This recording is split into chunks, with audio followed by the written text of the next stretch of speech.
day to day in our practice. And related to this, I think Dr. Shanta Kumari, President, has taken a step forward to sensitize all the doctors how we can minimize these violences against doctors. So I'll deal with the first topic. Sriman, can you share the slides, please? Is my screen visible, ma'am? Yes. Yes. So now the first is violences against women and overview. Yeah, next slide, please. Yeah, this is the team who has worked hard for quite many years on this project. And I won't take the names of these. And these are the ones who have spent their precious time in developing these modules. Next slide, please.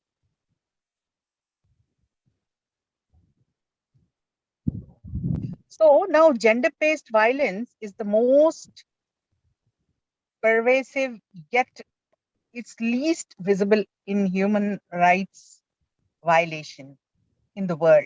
And I think we all agree with this. Next slide, please. So gender-based violence.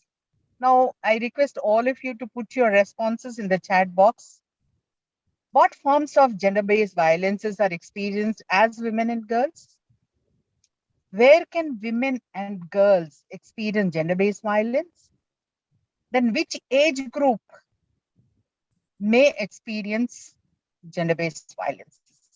Please give your opinion in the chat box. Next slide, please. Now, coming to what do we understand by violence against women? The violence against women means it's an act of gender-based violence that results in or is likely to result in physical, sexual, or psychological harm or suffering to the woman, which include threats of such acts, coercion, or arbitrary deprivation of liberty, whether occurring in public or in private life. Next slide. So the violences against women, which encompasses physical, sexual, and psychological violences, and this can happen in a family, in a community, or the perpetrator or condoned by the state wherever it occurs. Next slide, please. So the violences against, what are the types of violences? As we have seen, physical, we keep hearing from the patients that they are kicking, biting, slapping, and slapping is the most commonest physical violence, beating and strangling. And apart from that, these psychological violences, they prevent the woman from seeing a family and friends. Then belittlement or humiliation. Then not only that, but economic restrictions. The violences or the threats against cherished objects, other forms of controlling occurs. Then we see sexual violence, forced sex using physical force, threats, intimidation. And I think a lot of many of our patients might, share with us when they come for their issues in the hospital or in the clinic. Then forced participation in degrading sexual acts, then denial of the rights to use contraceptives or measures to protect against sexually transmitted diseases. And this is the very common issue what we see in our day-to-day outpatients. Next slide, please.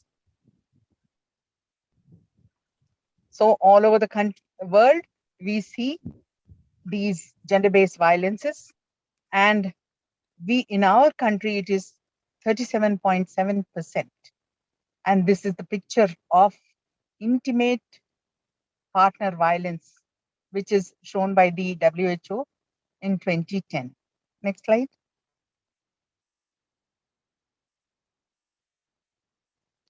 So the prevalence of intimate partner violence, physical and or sexual violences of an intimate partner in their lifetime in South Asia. Imagine 16% of women in Maldives, 25% in Nepal, and 24% in Pakistan, and 20% in Sri Lanka. And in India, it is about 28%, but in Afghanistan and Bangladesh, it is 50 to 55%. It's so sad. Next slide, please.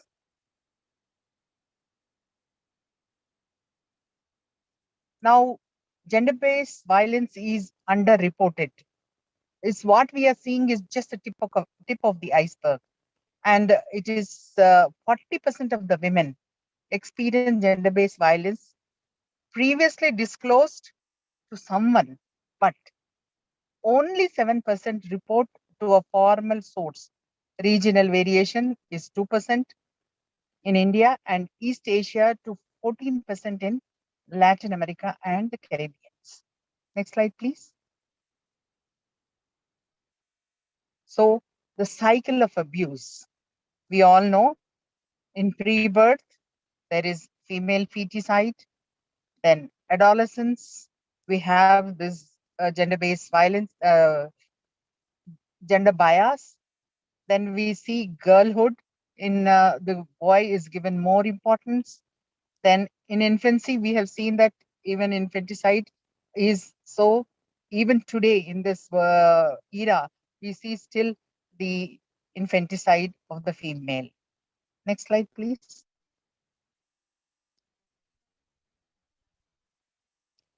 And as I told you, the sex selective abortions even today are taking place, and effects of battering on pregnancy and childbirth. It's very sad that even today these things happen and they go unnoticed. Next. So female infanticide, physical, sexual, psychological abuse, and it's very sad. Even very small infants are also being sexually abused and physically uh, abused. Next slide, please.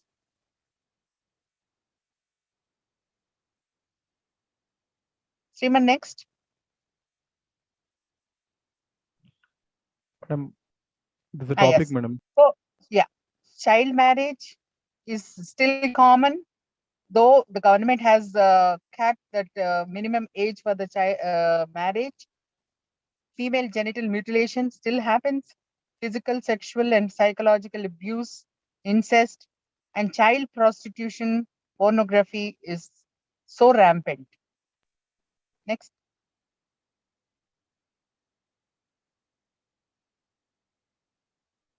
And in adolescent, as I told you, trafficking is becoming a very big menace. And now we hear in the media and the print or the television, we see the news of honor killings. Then partner violences we see even today, and this we experience in our own outpatient with our patients. Then marital rape, dowry abuse, murders, abuse of the women and with their disabilities. Then rape, sexual harassment, forced prostitution, and pornography is also becoming very rampant. Next slide, please.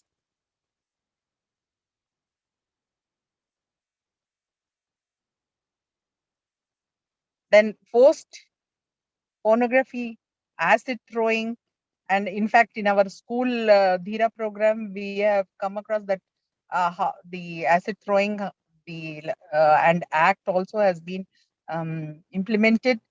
Then date rape, economically coerced sex, incest, sexual abuse in the workplace. It goes on and on. The list will never end with this list of abuses. Next slide, please.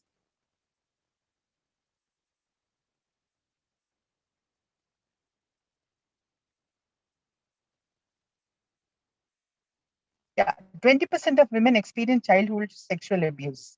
Next slide.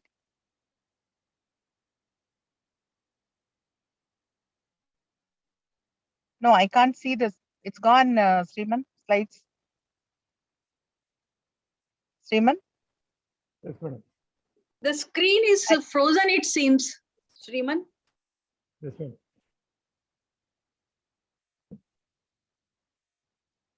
Madam, can you able to see I the think too screen? many programs are going on. Probably that is the reason.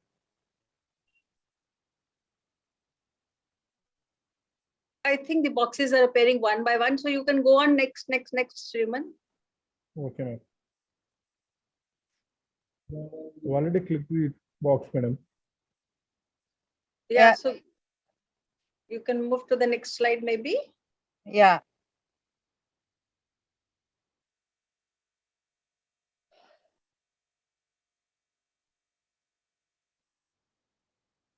Yeah. 60.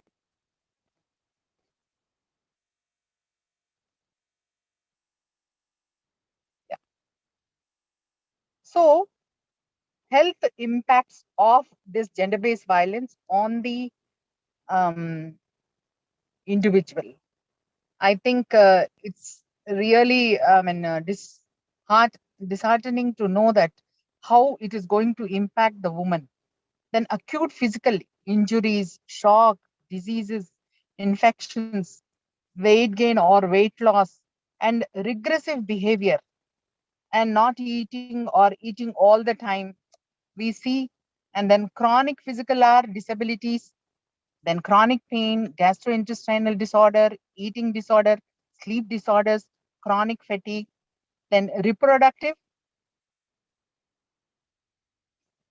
yeah, miscarriages, unwanted pregnancies, unsafe abortions, sexually transmitted diseases, then which includes HIV, menstrual disorders, pregnancy complications, and gynecological disorders.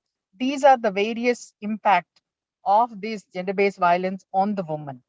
Next slide, please. So what are these effects? Not only the individual, but it affects beyond that. So who are all affected? We see that the effect on the family because of her gender-based violences, we see high rates of infant mortality, then behavior problems, then anxiety, depression, attempted suicide, poor school performance for the children, then physical injury or health complaints, experiencing or perpetrating violences on, as adults, then fractured family relationships, then safe care. If abuse happened in the home, then the housing instability, then co-occurring violences, then poorer collective health coping, then cost of services incurred by the victim and families, which includes health, social, justice, etc., and loss of education and potential development and contribution by the child who has been in this environment when they become adults. So perpetuation of violences in community will increase with these. Then effect on the community and society, we see that these children will lose, there is a loss of potential education and potential development, and contribution by this child is not there. Then where and how do violences and HIV AIDS intersect? This is an important point. Then direct transmission through sexual violence, then type of sexual exposures, then presence of other STI and degree of the trauma, then indirect transmission through sexual risk taking. Violence is linked to increased risk taking, multiple partners, and non-primary partners. Then indirect transmission through inability to negotiate condom use. And women find it difficult to suggest or insist on condom use in face of or threat of violences. So that's how the intersect between the violences and HIV/AIDS takes place. And this is, I think, the pathway and health effects. As we see that intimate partner violence is physical trauma, then psychological trauma, and or stress, then fear and control. Now, how this happens? Physically, we have seen that injuries, yes, and then these injuries will land into mental health problems like anxiety, depression, eating disorder, suicidal tendencies, and all. And this can lead to substance abuse like alcohol, drug, tobacco, and not only the part women, but her family member means her children also can lead. I mean, have these issues as a contribution because of this gender-based intimate partner violence. Then non-communicable diseases like cardiovascular disease or hypertension because of these abuse. Then there may be somatoform irritable bowel syndrome, chronic pain, chronic pelvic pain, and all these issues. Then because of fear and control, they may land up into limited sexual and reproductive control. So lack of contraception, then unsafe sex, then health care seeking, lack of autonomy, difficulty seeking care and other services. Then we see that perinatal maternal health, low birth weight, prematurity, then pregnancy loss. Then apart from that, sexual and reproductive health, unwanted pregnancies, then they land up into abortions, which may be unsafe. Then the HIV or the STIs and other gynecological problems. So these are all related. It's not like, only it is psychological or physical, but they become interrelated, and the all these host of problems will be seen in this intimate partner violence cases. Next slide, please.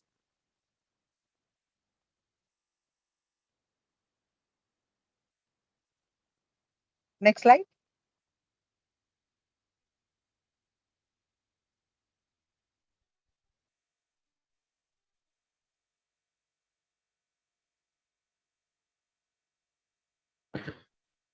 So we see in these 42%, then twice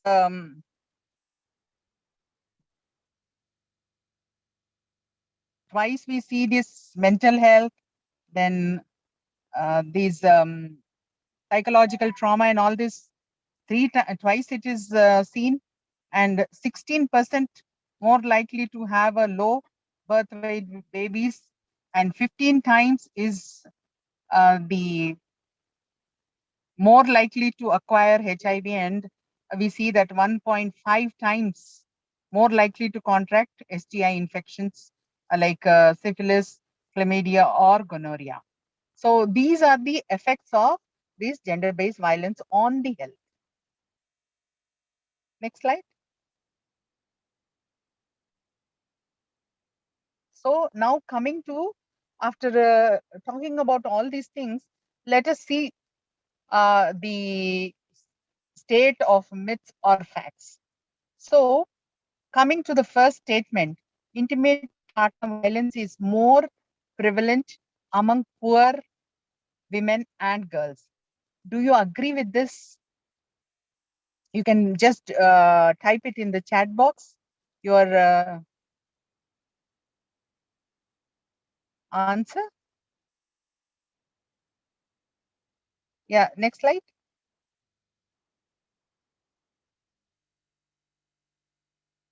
No, answer is studies have shown that gender-based violence can happen among people of all socio-economic, educational, and racial backgrounds. So violence may affect our peers, colleagues, and friends. So it is not just prevalent among poor. So that's a myth. Next slide. Yes. Now the next statement is, in some instances, especially when it is not severe, beating by a husband can be an effective form of discipline if the wife is acting inappropriately. Now, I would request you all to give your statement for this.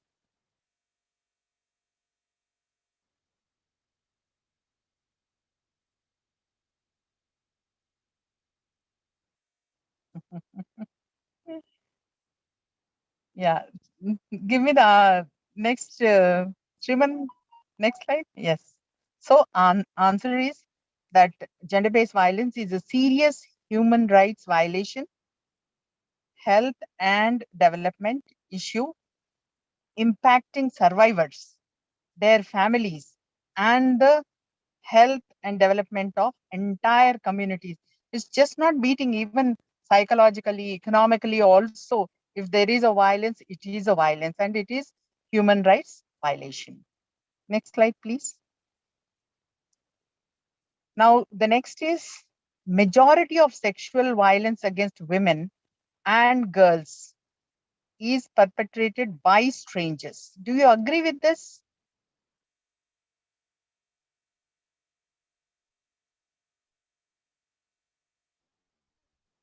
Yes. Next slide, please. Yes. So studies consistently show that most women who experience sexual violence are abused by people they know. Often the perpetrator are those they trust and love. So globally, women's homicide are 6 times more likely than men to be committed by an intimate partner. Imagine that. So the perpetrator is known to us and close to that person. So the next statement says it is safer for a woman to leave a relationship with an abuser than to say. So what is your statement? Yeah. Yes. Next. So the violence is often continues and may even increase after a woman leaves her partner. In fact, a woman's risk of being murdered is greatest immediately after separation. So I think what answer you have given, all of you, are yes. Really, it's right.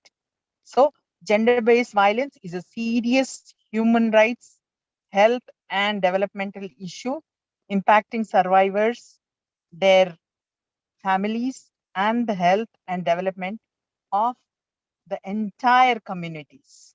So we all should make an effort to see that we can make a difference with our uh, intimate counseling and looking after the woman and how best we can help her. So I request all of you to do the, of course, you have done the registration and pre-test. Now I request you to do post-test and feedback so that you can get your certificate. Thank you so much.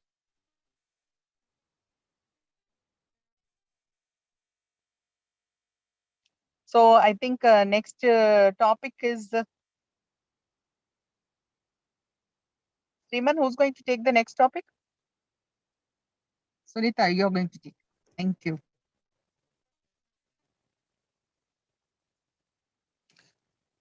So I welcome Dr. Sunita to take the next topic. And she's retired from the Safdarjung Hospital, and now she's joined an NGO and doing lot of work for development of the guidelines and protocols for the government. Thank you, Sunita. Thank you. Is my screen visible? Yes, yes, yes. Yes, madam, but not full screen, madam. Make it full screen. That I will make just now. Is it okay? Yes, ma'am. Yeah, yeah. Okay, so thank you very much, Dr. Jamuna. You have really given a perfect context to this training part. So I will straight away go ahead with the presentation. So thank you very much, Dheera team, for including me as a trainer by passionate topic. So the topic that I'm going to cover, the slide set is beautifully made by the Dheera team, and I'm going to use the same set of slides. So I will be talking about how to approach a woman facing violence. Now, Dr. Jamuna, in her presentation, said that it is only the tip of the iceberg that these providers come across when a woman approaches them. It is underreported. And as we know that out of, say, 100 women who have been affected by this kind of violence, only 40 have reported it or not reported, have spoken about it to someone. And out of those, even only 7% have undergone or come approached a formal source.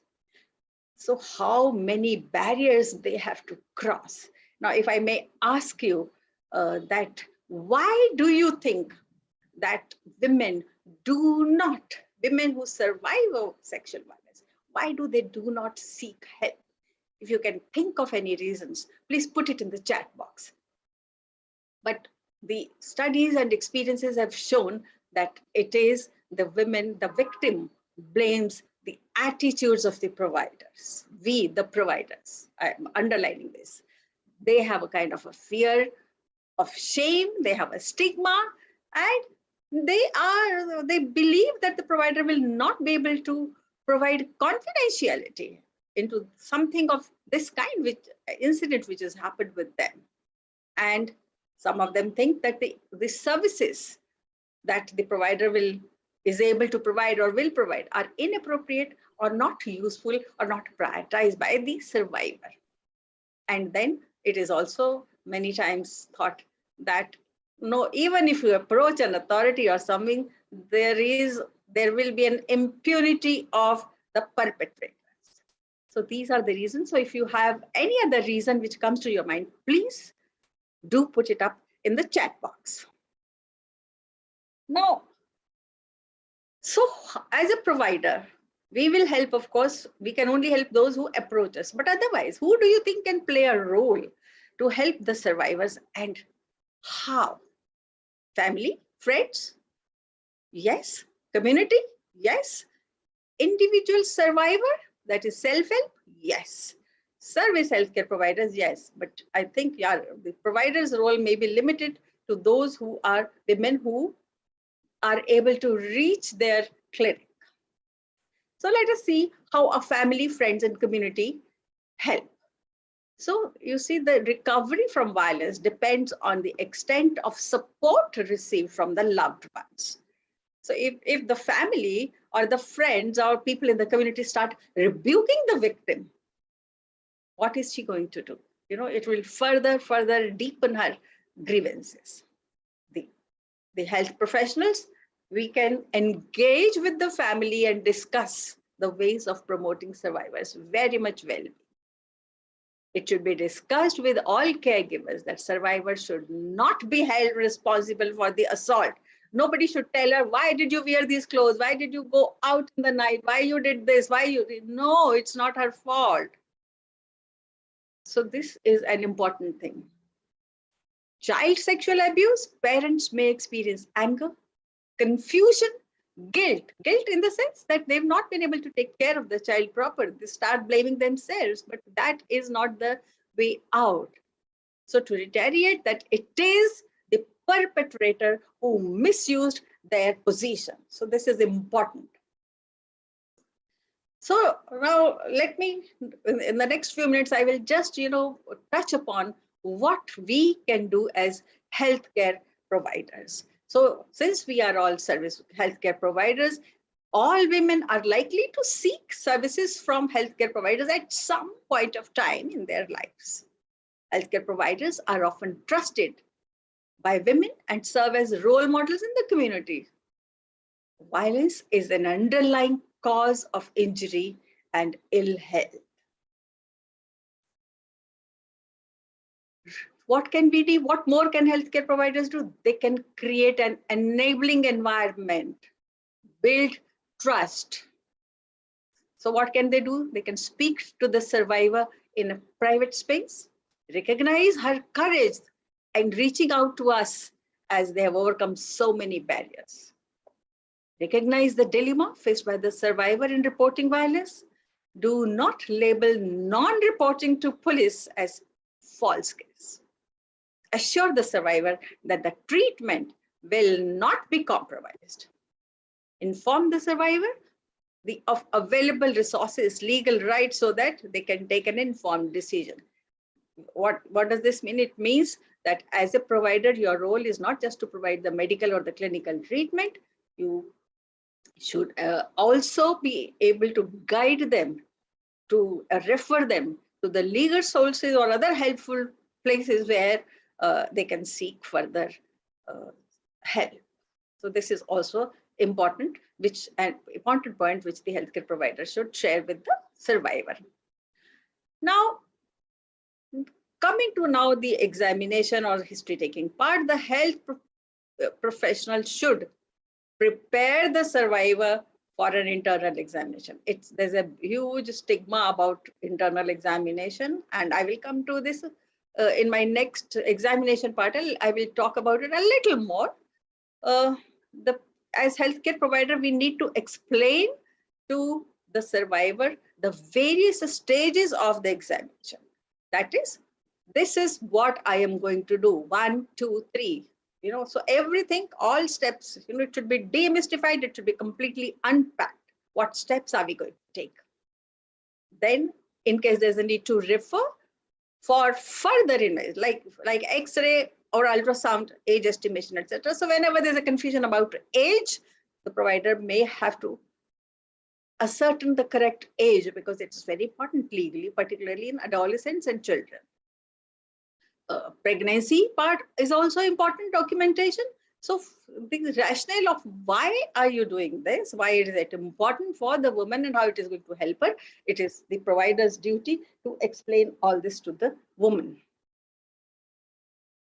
Now, the biggest problem is the emotional well-being of the woman. This survivor who has come to us or comes to you is different from your routine clinic patient. She is emotionally disturbed, and the emotional disturbance may range, from depression or a slight sadness to, suicidal tendencies. So the way emotions can really be varied. So what is our role? The provider's role is to encourage the survivor to express her feelings. How is she feeling? And then crisis counseling. We can refer her for a crisis counselor. We can assess the suicidal ideation. This is very, very important and critical. This is the healthcare professional's responsibility to make this kind of assessment if the woman has a suicidal ideation. So the safety assessment and a safety plan has to be developed. You can't just send her out of your clinic after, suspecting that she has these tendencies. If you have assessed this, you have to develop a plan with her relatives and with the friends, whosoever has brought her. So this is again, this additional responsibility of the healthcare professional. And here involve family and friends in the healing process of the survivor. So how do a healthcare professional approach? What all can you say, knowing that these are your responsibility? What all can you say to her? So while you're talking to her, if she's not answering immediately, or if she's shy or slow, you can tell her, take your time, share only what you would like to share. You have to empathize with her. You have to tell her, I can imagine that it must have been a really hard experience. It takes a tremendous amount of strength to share what is happening to you. Then you can also say, how do you think we can help you? And then you are not. So these are just some of the examples of the sentences which you can use while you are having conversation with the survivor. And these are some acronyms which you can always remember while making those practical approaches. that is a solar, that is the provider's position. How do you talk to her? What is your posture? Open posture, leaning forward, making an eye contact, and feeling relaxed. If you cannot do it in a busy OPD where you have 50 women waiting outside your room and you are stressed, so many files on your table or so many cards, and you are in a hurry doing other things. No. So this is what needs to be remembered. So the other approach is that listening. You must have those listening skills. You must have those skills of how to inquire, how to validate what she's saying, how to enhance her safety, and how to provide support. So listen, I'm sure most of you are aware of all this, that how do you do that? Verbal, non-verbal communication skills are required, open-ended questions and closed questions whenever you think is needed, your body language, and you should always avoid leading questions and compound questions. Listen with your eyes, ears, and heart. So these are some more points that what you should do and what you should not do. And this is all about listening skills. And due to time, I think I will just touch upon this, that how do you act patient, calm. You should be patient and calm, and your attitude. You should acknowledge how she's feeling, and what you can say is, how can we help you? Would you like to tell me more? And don't think means I've already stated that don't get distracted. Don't answer a phone. Don't make judgmental statements. Don't assume that you know best for her, and don't interrupt her while she's speaking. The few other things are that if while speaking, she takes a pause, becomes a silent, let her have that pause or silence. Don't tell her to hurry up. Stay focused on her experience and on offering support. Acknowledge that she wants and respect her wishes. Don't try to finish her thoughts, means do not add to what she's saying. Don't tell her about someone else's story, that this happened with that person also. Don't think and act as if you must solve her problems. About inquire, so how do you act? You should phrase your questions as invitations to speak. Ask open-ended questions instead of yes or no questions. Check your understanding by restating what she is saying. Reflect back to the client the feelings that they express. Ask for clarification if you think you haven't understood well, and help her to identify and express her needs to concerns, and then sum up what she has expressed. So these are some of the helpful sentences that help us in doing a proper inquire questions from her, that what would you like to talk about? How do you feel? You mentioned that you feel very frustrated. It sounds as if you are feeling angry about this. Could you tell me more? Could you explain that again, please? What are you concerned about? You seem to be saying that. So these are some of the questions which come in the I part of lives. So validate does not mean to try and verify survivor's story. For example, through interview, the alleged perpetrator or witnesses. This is not safe, appropriate, ethical, or is recommended. So show that you understand and believe her, right? I'm not going into each word, but this is what primarily means, that validate does not mean to try verify the survivor's story. Now, empathy, sympathy, and apathy. We are all familiar with these terms. So sympathy is, what is sympathy? It's a personal emotional identification with the survivor's experience and implies that the service provider feels sorry for the survivor. Empathy, on the other hand, implies intellectual personal understanding and realistic professional distance. So in sympathy, you identify with the survivor's experience through your own shoes, while in empathy, You put yourself into survivor's shoes. Dealing with the emergency situations during your approach, you have to use lives. Now, even though we are talking so much, but then we do face many times some of the challenging issues when we are sitting with the woman. If the survivor is in immediate danger, if she tells you that the perpetrator has threatened her to harm her, what will you do? I request all of you, please put up your thoughts in the chat box. What do you think can be done if the survivor tells you that she has been threatened by the abuser? What should be your approach? Few ideas are put up here in the slide that you can ask concrete questions about safety risks, but only when there's a privacy, and not in front of your other staff or other clients. Ask if the survivor has a safety plan in place in case she needs to flee.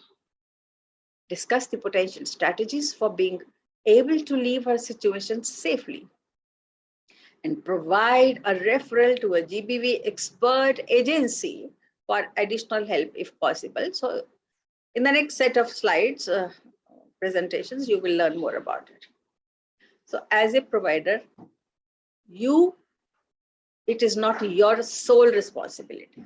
Of course, you have to address this by further referring, but it is not that you and you only are responsible for doing this.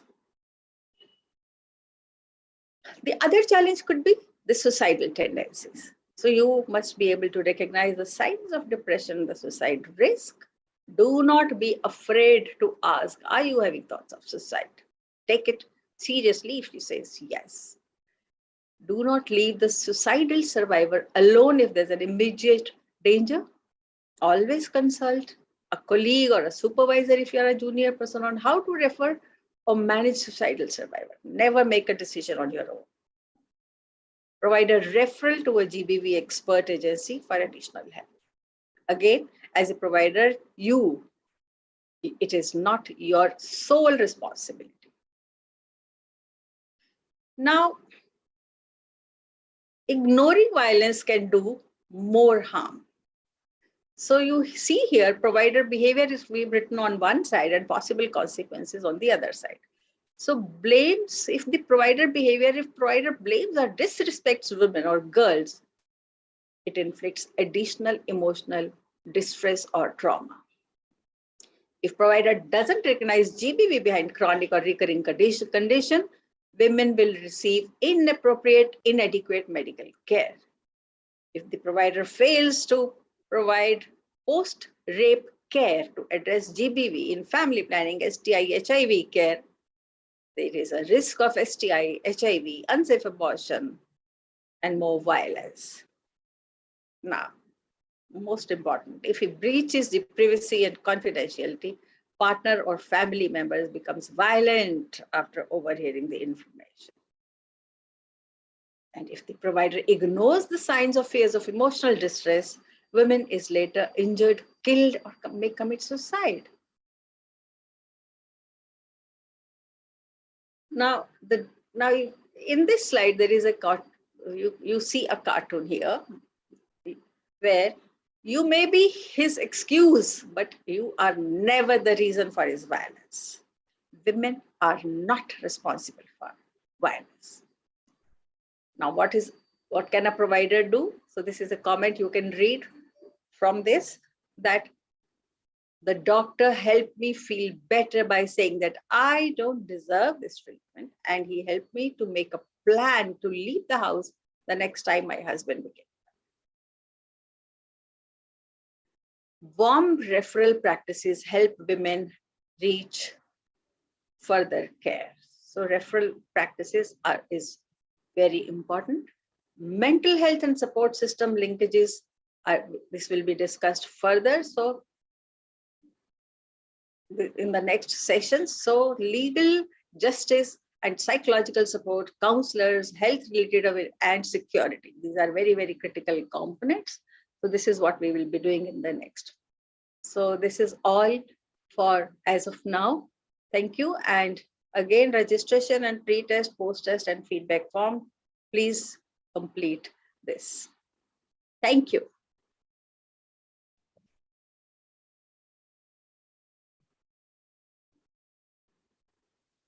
Shri. Yes, Shriman. Thank you so much, Sunita. I think it was wonderful. And now we will move on to the next session, the third module. I request, are you going to share your screen or you want Sriman to help you around, ma? The next topic.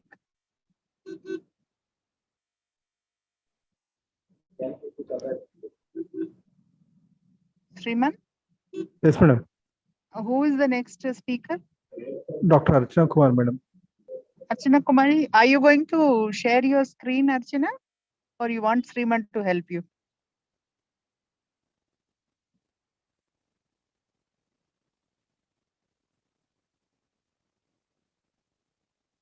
Archana, are you there?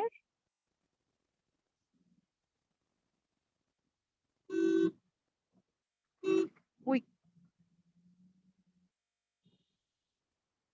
Sriman, Archana is there? Madam is there, ma'am. I'm calling. Call her.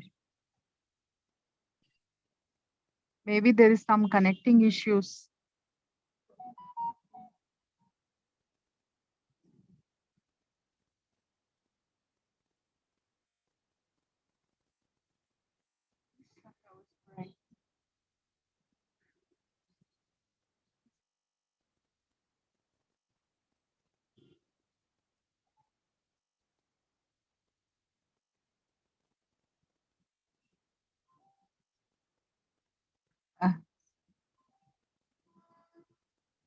What happened, Sriman? Madam is not answering my call, ma'am. Just a minute, Okay. Okay. ma'am.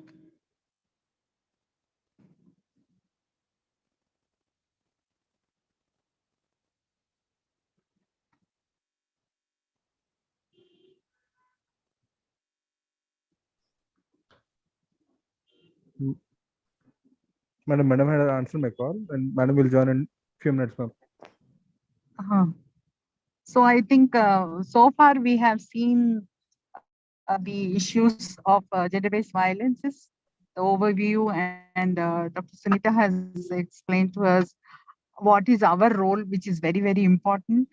And if anybody has any suggestions or ideas that you can share in your chat box.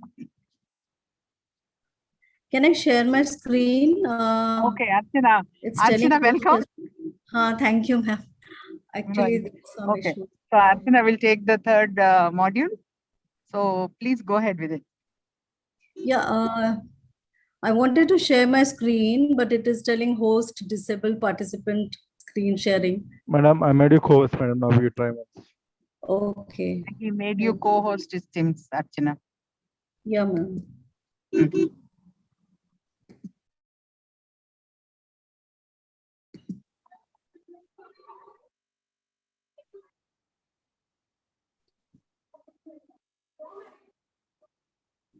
So is it visible? Slides, are they visible? Yes, ma'am. But make it full screen. Excuse me. Yeah, slide show it needs to be done. It's okay. So at the outset, I would like to thank Foxy President. Sorry to interrupt, madam. It's not visible. Screen. Yes, ma'am. It's visible now. Full screen. Okay, ma'am. Thank you. It's full screen, no? Yes, madam. Yes, ma'am. Yeah, good evening, everyone. At the outset, I would like to thank Foxy President Dr. Shanta Kumari ma'am for this Dheera program, because it is entirely her vision. And I also want to express my gratitude to all those who have contributed this wonderful slides. So I'll be talking about effects of vow on pregnancy and newborn.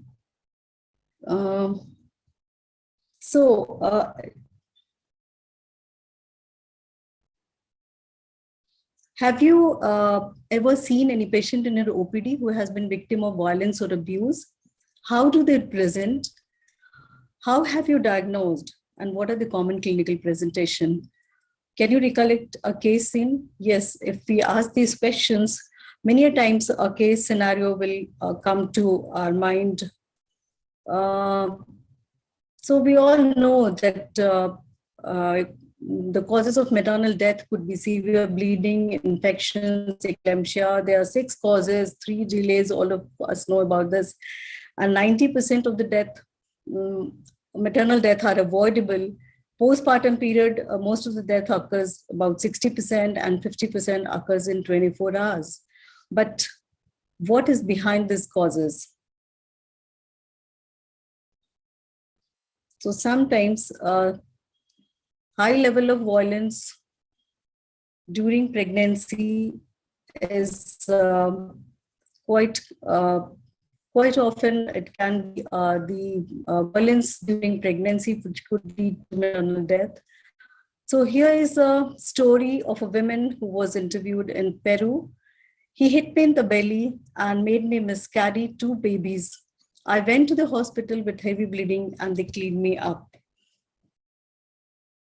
So let us see some of the case studies where we can see that actually violence can play a role in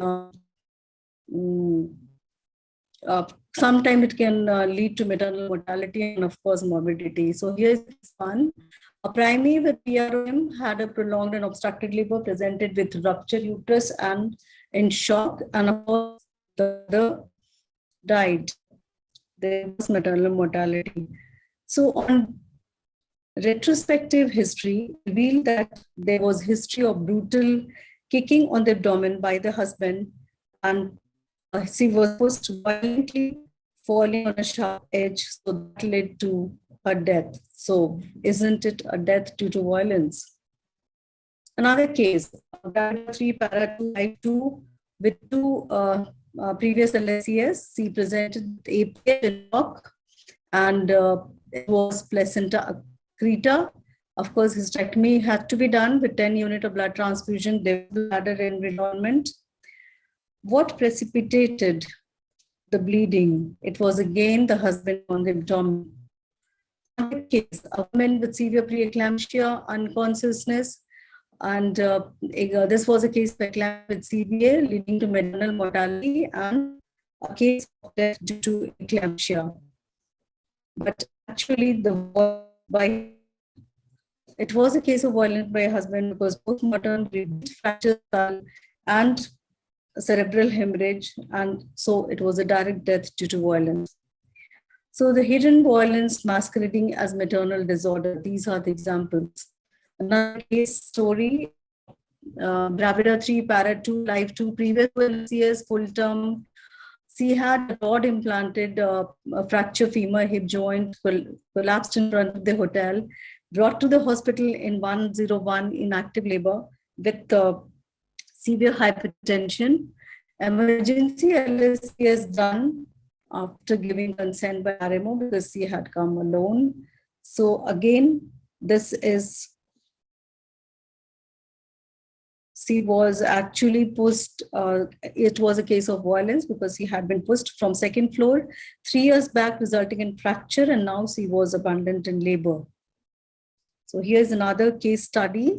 Again, a Gravida 3 Para 2 Life 0 with previous 2 LSCS. She came with 36 weeks pregnancy and severe anemia. Both previous times, he had history of physical violence, kicking on the abdomen brutally by the husband, followed by loss of movement. So third pregnancy, the parents brought her home. She was transfused blood, LSCS done, and he was able to have a live baby.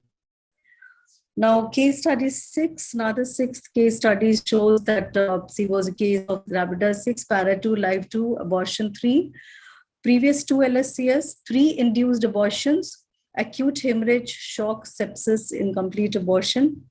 And this is again a severe form of physical, emotional violence post-abortions.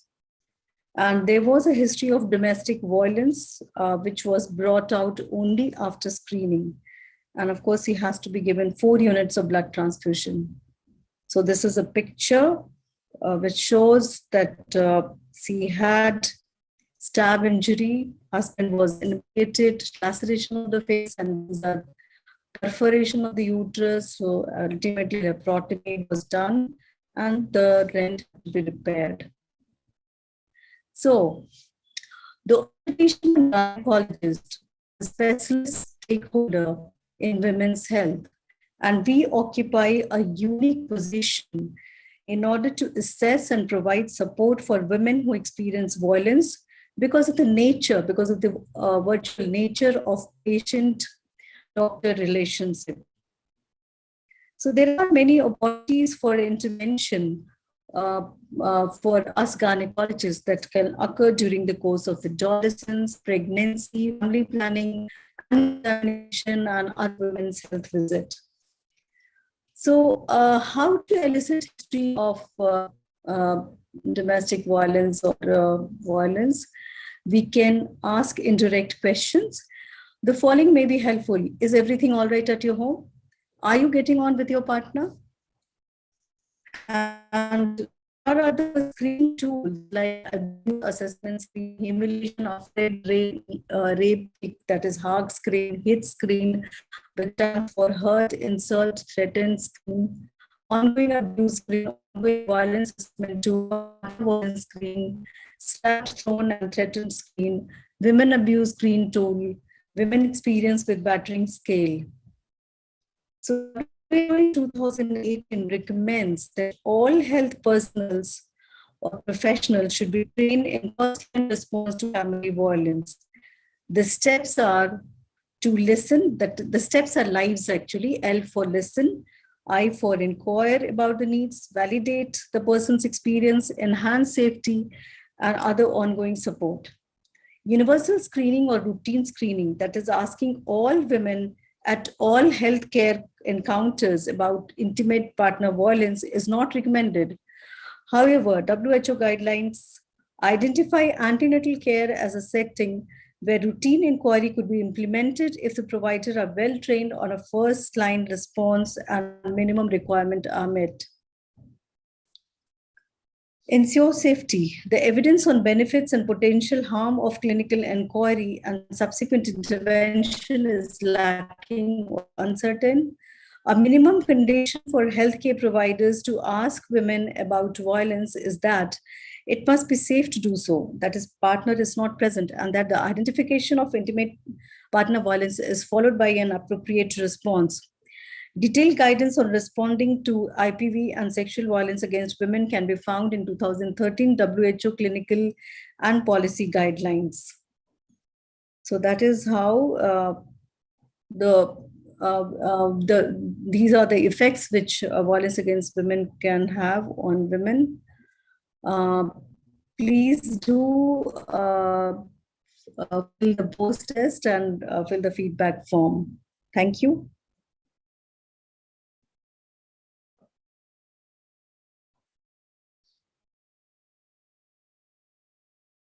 Hello. Thank you so much, Archana. It was wonderful.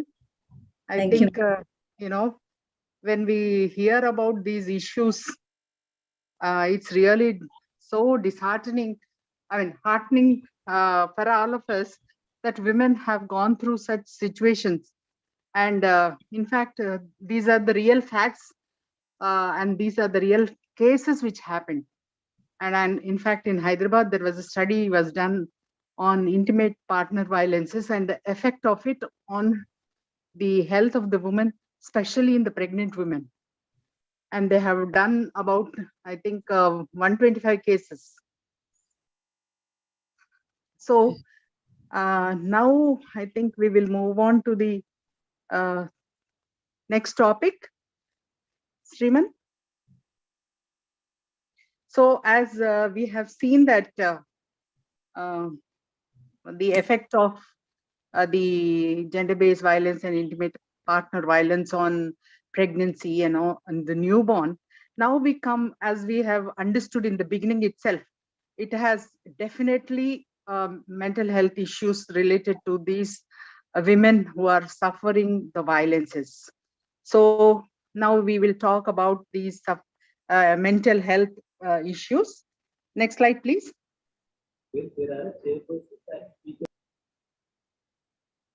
Yes. So now we'll just go through this case report. There was Mrs. R, 26-year-old woman, who was brought to the hospital with complaint of sudden abdominal pain. She was 28 weeks pregnant and married for 1 year, and this was the first pregnancy. She was a booked patient on regular antenatal checkup, and she had non-diabetic and non-hypertensive. On examination, patients were very much depressed. Vitals were stable. Uterus was 28 weeks, irritable, and fetal heart was normal. Vaginal examination was unremarkable. On inquiry, she came out with a history of being beaten by her husband. The next slide, please. So, what are the details to be gathered from this patient when she complains about that? And whether we need to inform the police, then how to counsel this woman after the problems the patient can come across. What are the problems she can come across? Then whether family counseling is important, any drug can be suggested. What is the after effect of his intimate partner violences? Next slide, please. So we need a triad of consultations because it's not just us as obstetricians. So we need a psychologist or a psychiatrist apart from our services. Next slide. So why mental support is needed? So we see that it is perceived life threats or injury, then hypervigilance. Then there are a lot of mood disorders, which may be depression or suicidal tendencies. Then they may have substance abuse. Then they can have sexual disorders, then phobias, functional GI symptoms, and disassociation symptoms, and social withdrawal. And all these can have, and that is why they need a mental support. Then firstly, intervention role of obstetrician is risk assessment. So what is the frequency, what is the severity, and what is the chronicity? After that, safety from further assault from the partner. This is a very important part, and we need psychological screening, suicide or dangers assessment, because if we can get hold of these suicidal or dangerous assessment signs, then we can take a immediate action. Then we have to assess domestic homicide risk also at the same time. Next slide, please. So what are these danger signs?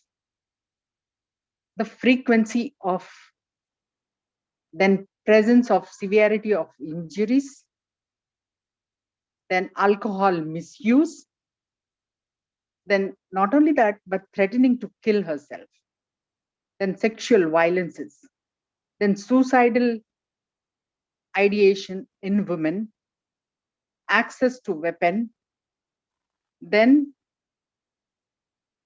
morbid jealousy in the partner. So these are the danger signs one should look for. And if they are, then immediate action should be taken. Next slide, please. So severe medical injuries we have to see, and suicidal or homicidal tendencies. And if she is dissociative or psychotic symptoms, then if there is any mood instability, then or affective dysregulation, then self-destructive behaviors, and serious threats to patient's life. Next time, next slide, please. So what are the treatment modalities? So individualized multidisciplinary treatment plan is the order. So primary treatment modalities, first of all, safety assessment is the most important, because if they have suicidal and danger assessment, then immediate action to be taken. Then milieu therapy, mood stabilization, medication evaluation, psychosocial support, need for rape kit, photo documentation, reporting legal concerns. And this is a multidisciplinary treatment.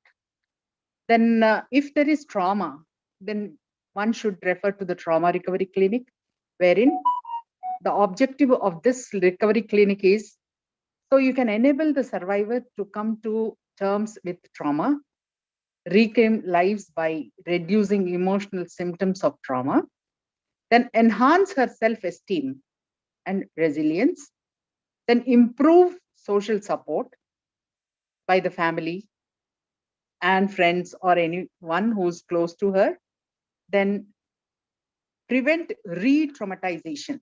That is another important issue.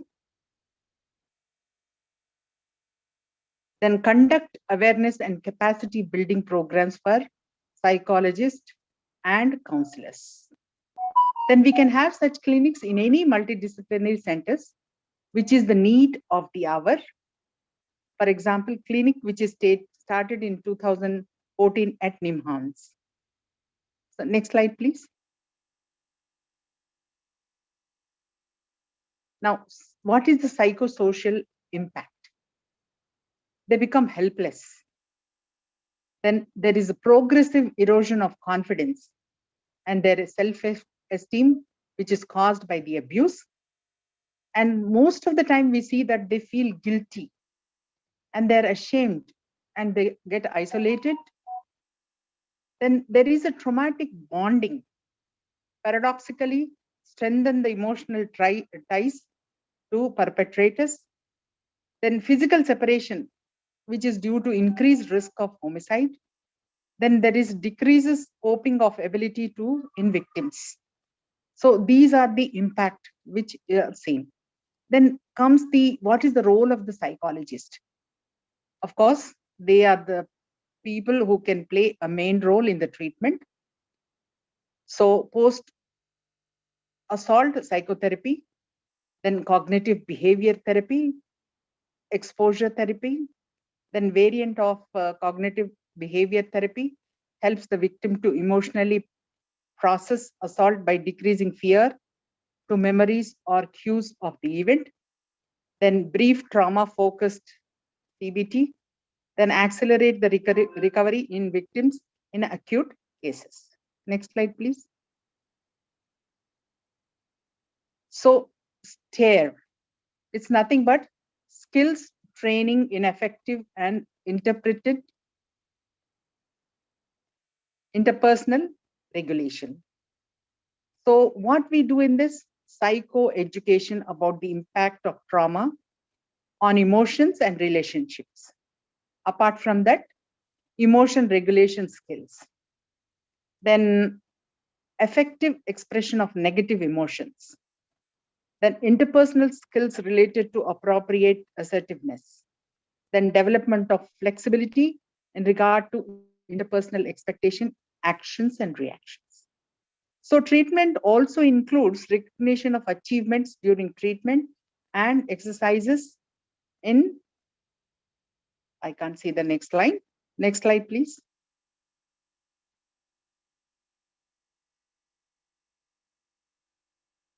Next slide.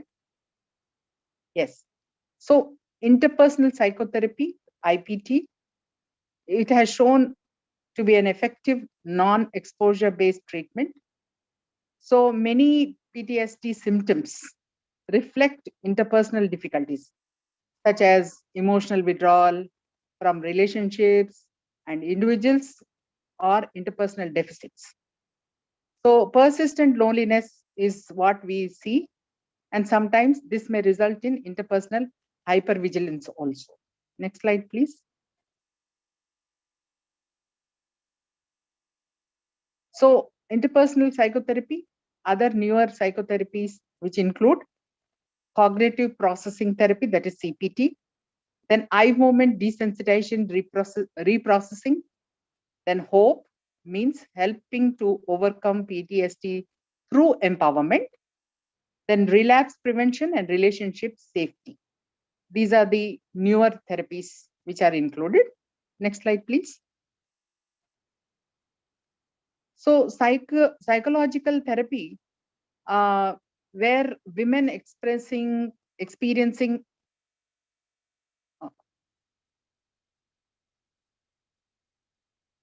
my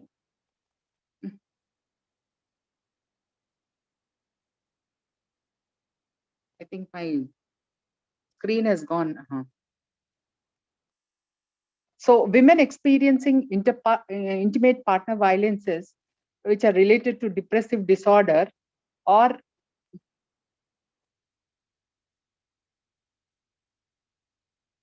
I'm sorry.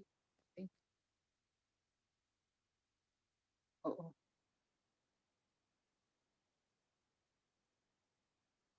Sriman? Yes, madam. I don't know where it has gone.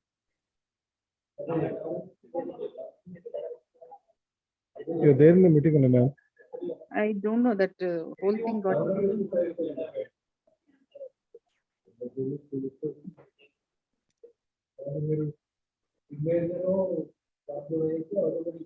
Family, I. Okay, Okay, ma'am. yeah.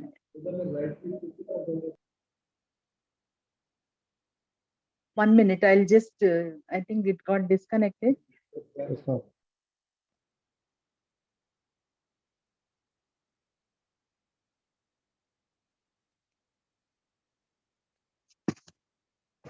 Hello?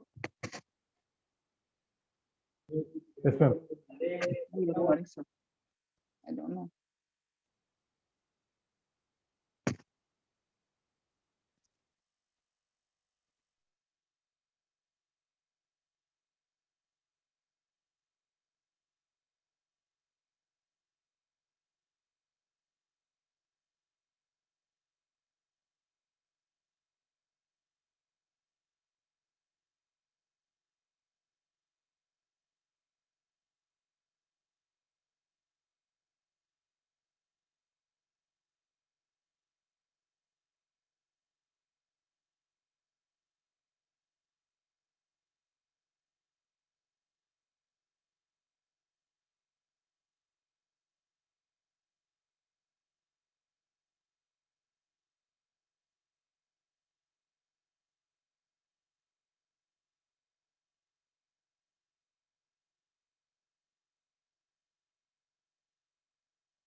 Hello, are we there? Yes, ma'am. Okay. I think Dr. Jamuna has some connectivity issues.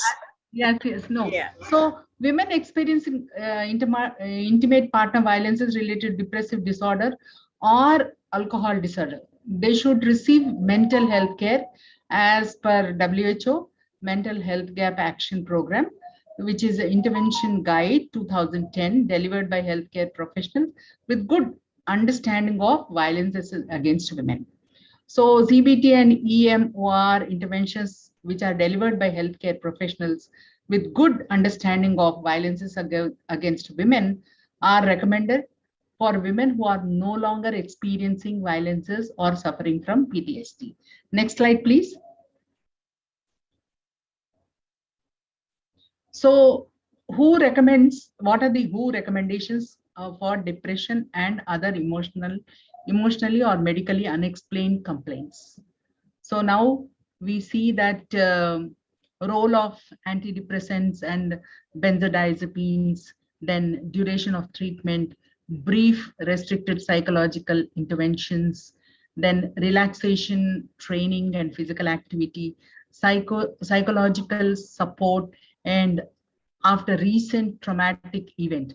And these are the things one has to look into it.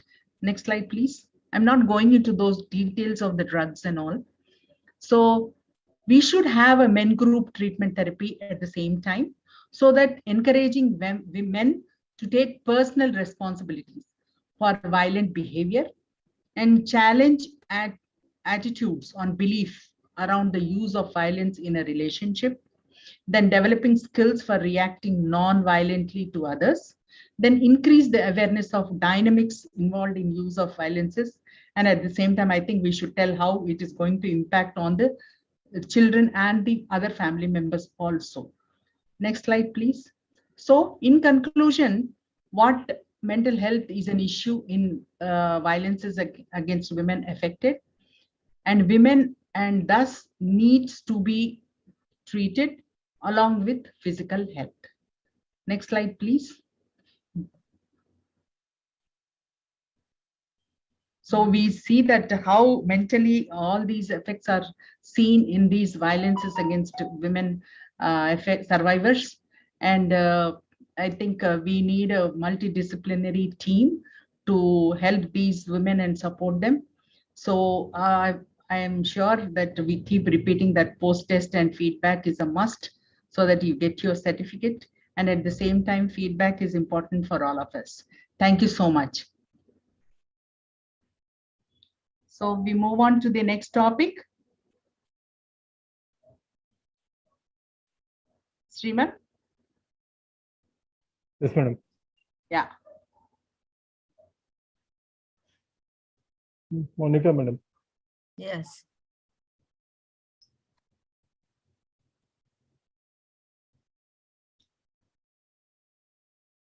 Is my screen coming?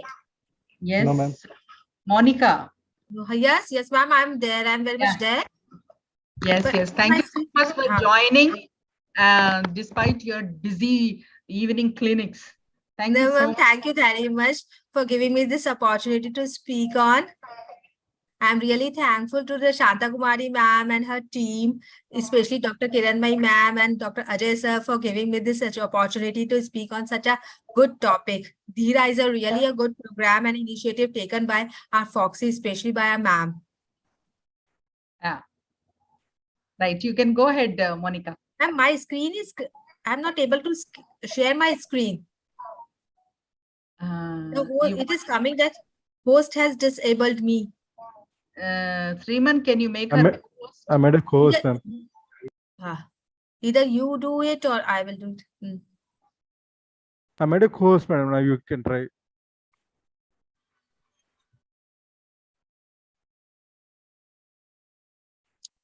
So it's not coming.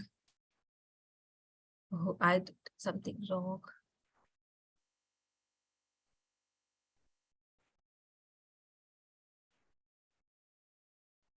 What happened? I think we could see your screen. Sir, you do it for me because I'm finding it difficult to do from here. Sriman, you share the slides for her. That will be better.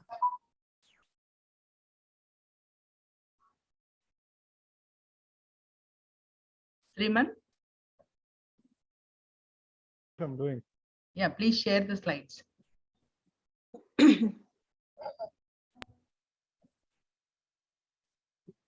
my screen visible, ma'am? Yes, yes. Yes, yes. Yes, I can see. Thank you everyone for giving me chance to speak on challenging situations in violence against women and self-care. It is really an important topic. Please, next slide, please. Next slide, please. When we are dealing with a survivor who may be feeling hopeless, having suicidal thoughts, or in harm's way, what we should do? Next slide. We should do nothing or we should do something for her.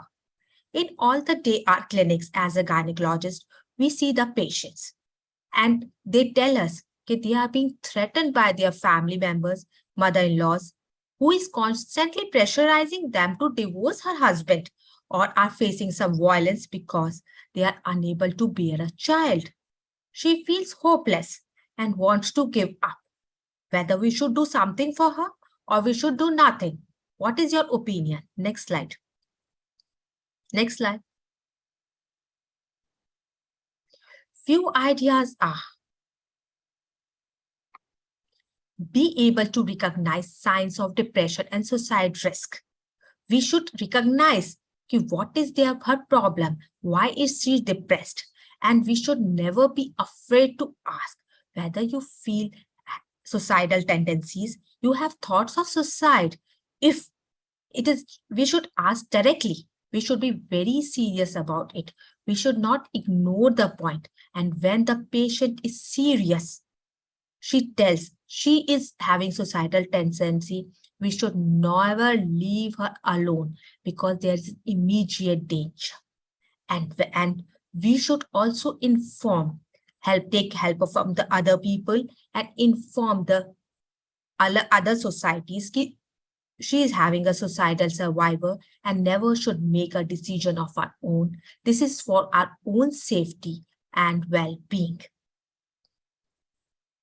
We can take a referral from gender-based violence expert agencies, one-stop crisis center for additional help if possible. Next. Usually, this is a question to ask whether gynecologists should ask a direct question to the survivor about thoughts of suicidal attempts or should not. If we ask, either we are going to increase the suicidal attempts. Put your answer in the chat box, true or false. Next slide. We should always ask it.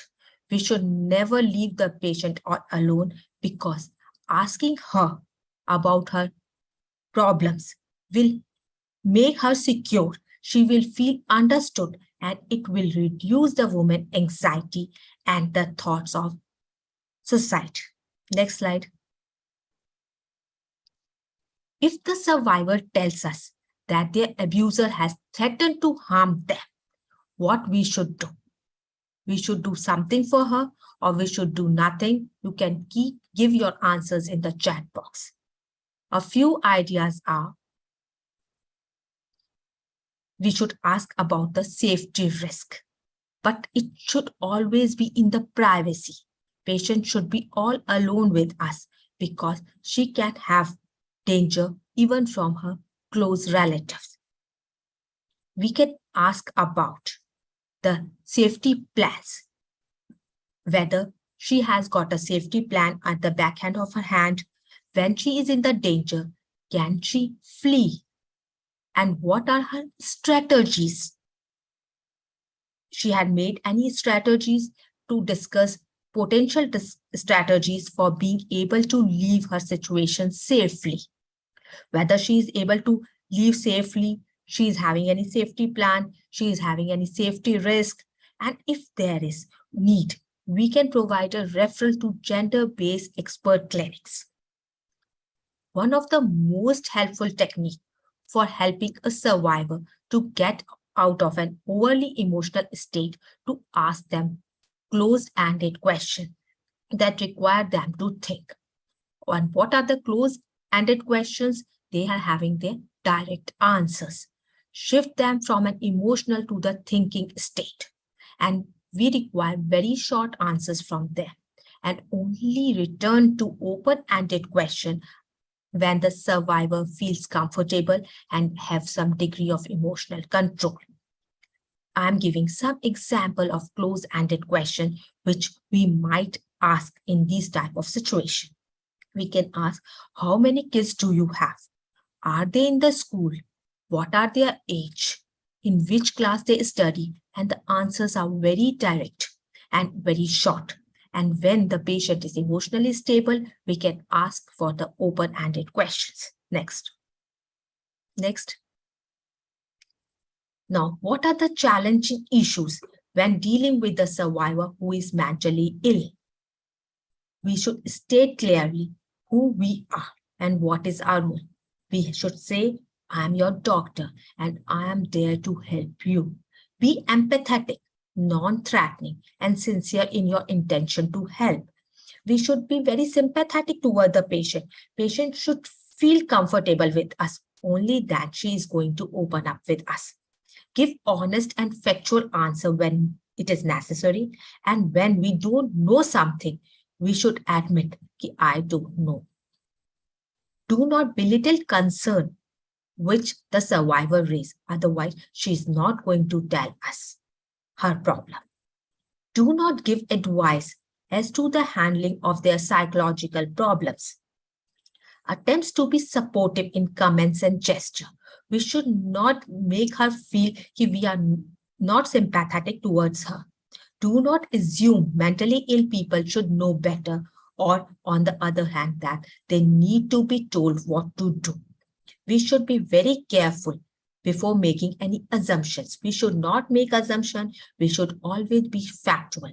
We should work on the facts, and we should know how to activate emergency mental health backup when it is needed. Now, one of the most important challenging question is mediation, whether we should mediate the process, whether we should become a part of the mediation process. The answer is, remember very carefully that we should not recommend mediation as a response to gender-based violence, because health workers are a part of survivor-centered referral mechanism. The mediation process itself maintains and contributes to the abuser's ongoing power and control over a survivor. The process of mediation presumes that both parties can speak freely, confidently, and safely, and that is not the case with us. So we should not try to mediate the things. Mediation rarely results in an end to the abuser violence, but it actually leads to increase in the violence, and we should not be a part to increase the violence on the survivor. It's unlikely that the survival rights will be respected. Next slide. Core safety precautions when dealing with challenging issues or cases. Multiple people can handle difficult situations and more effectively than one person. So we should not try to work alone. We should always make the team with other specialty, other experts. A service provider should never feel like he or she must work alone with the survivor. The service provider should not work with both perpetrator and the survivor, neither in the same sitting or in the different. Keep the office door open or leaving the office or home if feeling unsafe. We can establish a code, a word code. We can make any so that our co-workers can identify the unsafe situation, and when we utter that code word, the people outside can know we are in danger and we can get a help. Establish a relationship with the local police or security.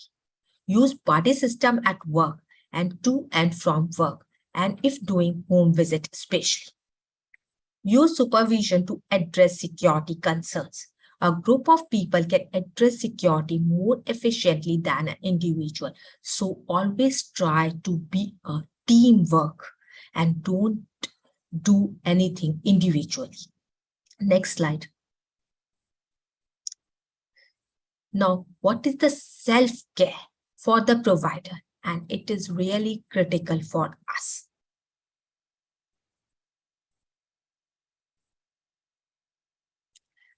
Whether we should know what is vicarious trauma. Do you know it? If yes or no, put your comments in the chat box. Next slide.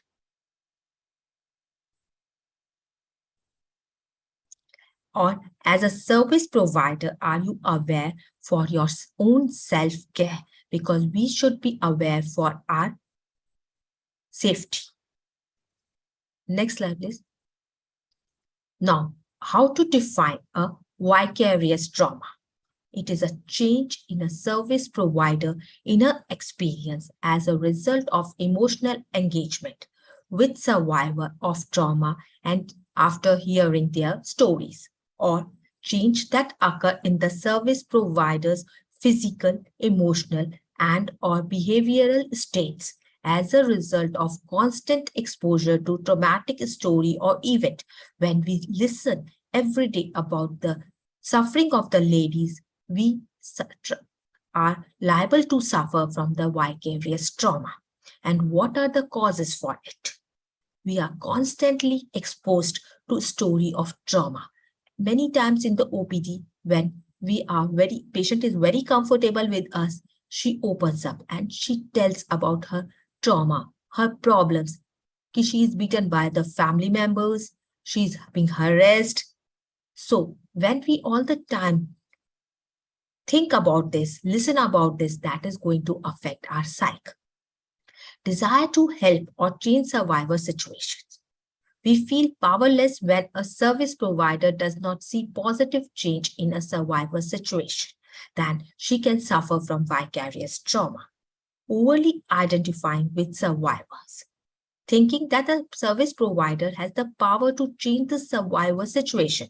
And we should never think, we should know our limits. Next slide, please. So, how to prevent and manage vicarious trauma? What are the ABCs? They are awareness, balance, and connection. Being attuned to one's need, limits, emotions, and resources. Practice self-acceptance. We should know what are our limits and what resources we have. Only then we can prevent ourselves from vicarious trauma. We can maintain balance among activities, especially work, play, and rest. There should be a balanced life. All the time, if we are working, that is going to affect us. Maintaining supportive relationship. Communication is part of connection and breaks the silence of unacknowledged pain. These connections help prevent isolation and increase validation and hope. Next slide. Now, the self-care for the service provider. We should create boundaries in the workplace. We should establish support within the work environment. We should seek assistance from outside agency, and we can create our own self-care plan, and we should follow them through. Next slide. Now, what is empathy or sympathy? Even Sunita ma'am has explained her very well, but I will also go through a little bit because it is very important. Are they same or they are different? Here, there are two statements. One is stating sympathy and other empathy. And you write in your checkbox which statement is sympathy and which is empathy. First statement is a personal emotional identification with the survivor's experience and implies that the service provider feels sorry for the survivor. It is an emotional state that leaves the service provider vulnerable to over-involvement and can take power away from the survivor. And the second is an intellectual or personal understanding and realistic versus professional distance. It involves compassion and objectivity and leaves room for empowerment of the survivor. Next slide, please. Next slide, please. Next slide, please. So the first statement was sympathy when we experience survivor experience through our own shoes. We feel, we experience the same. But second statement is empathy when we try to attempt to put in the survivor's shoes. We feel that things are happening to us. So the empathy is one step ahead to the sympathy. Next slide, please. So how do you take care of yourself in your day-to-day practice? If you have got any suggestions, put in the chat box. Some relaxation and self-care techniques, what you use, please do share with us. And please register pre and post test and feedback forms. Only then you will get a certificate as a master trainer. Thank you very much. Thank you, Monica. That was wonderful. I think it's very important that we all should take care of ourselves. And I think it's really important today, in today's life, the patients becoming more, litigants.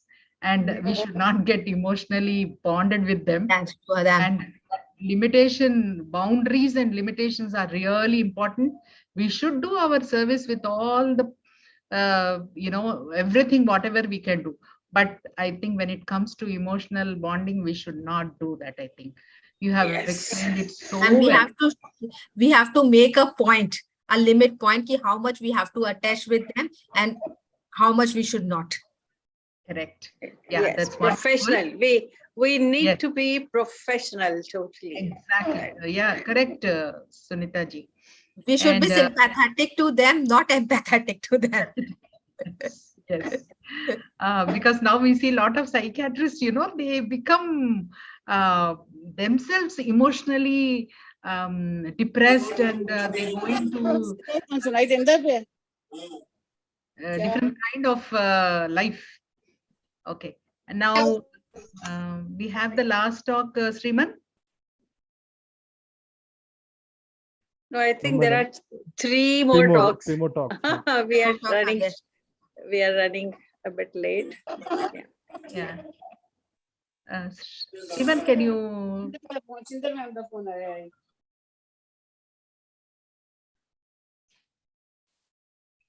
So I think the next talk is probably mine. No?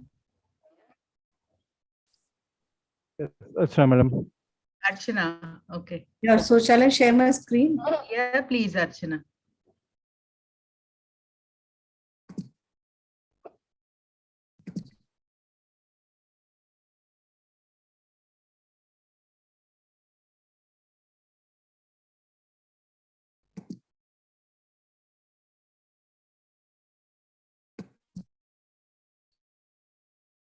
Visible. The screen is visible now. Yes, ma'am. Yes, ma'am. Full screen. Shall I proceed? Yes, madam.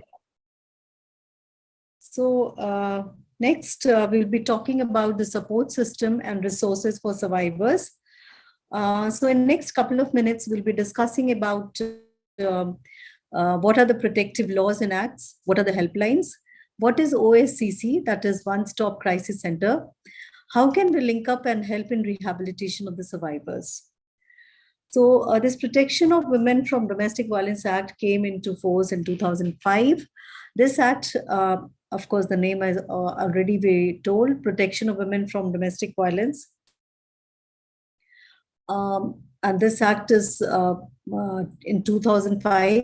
It extends to the whole of India in the state of Jammu and Kashmir. It shall come into force on such date as the central government may notify in the official gadget. So why Domestic Violence Act 2005 came into existence? Actually, 498A into the Indian Penal Code was introduced in 1983. There was no emergency relief available to the victim. The remedies available were linked to the matrimonial proceeding. The court proceedings were always protracted, during which period the victim was invariably at the mercy of the abuser. Relationships outside marriage were not recognized. 2005 Act is civil law. In 498, a husband is liable for punishment. The wife does not get any relief, financial relief. But in domestic violence, wife or female partner gets relief, but there's no punishment or arrest unless husband has violated the court order. Another difference is that 498A can be booked against husband or his relative, but domestic violence can be booked only against male members of a family.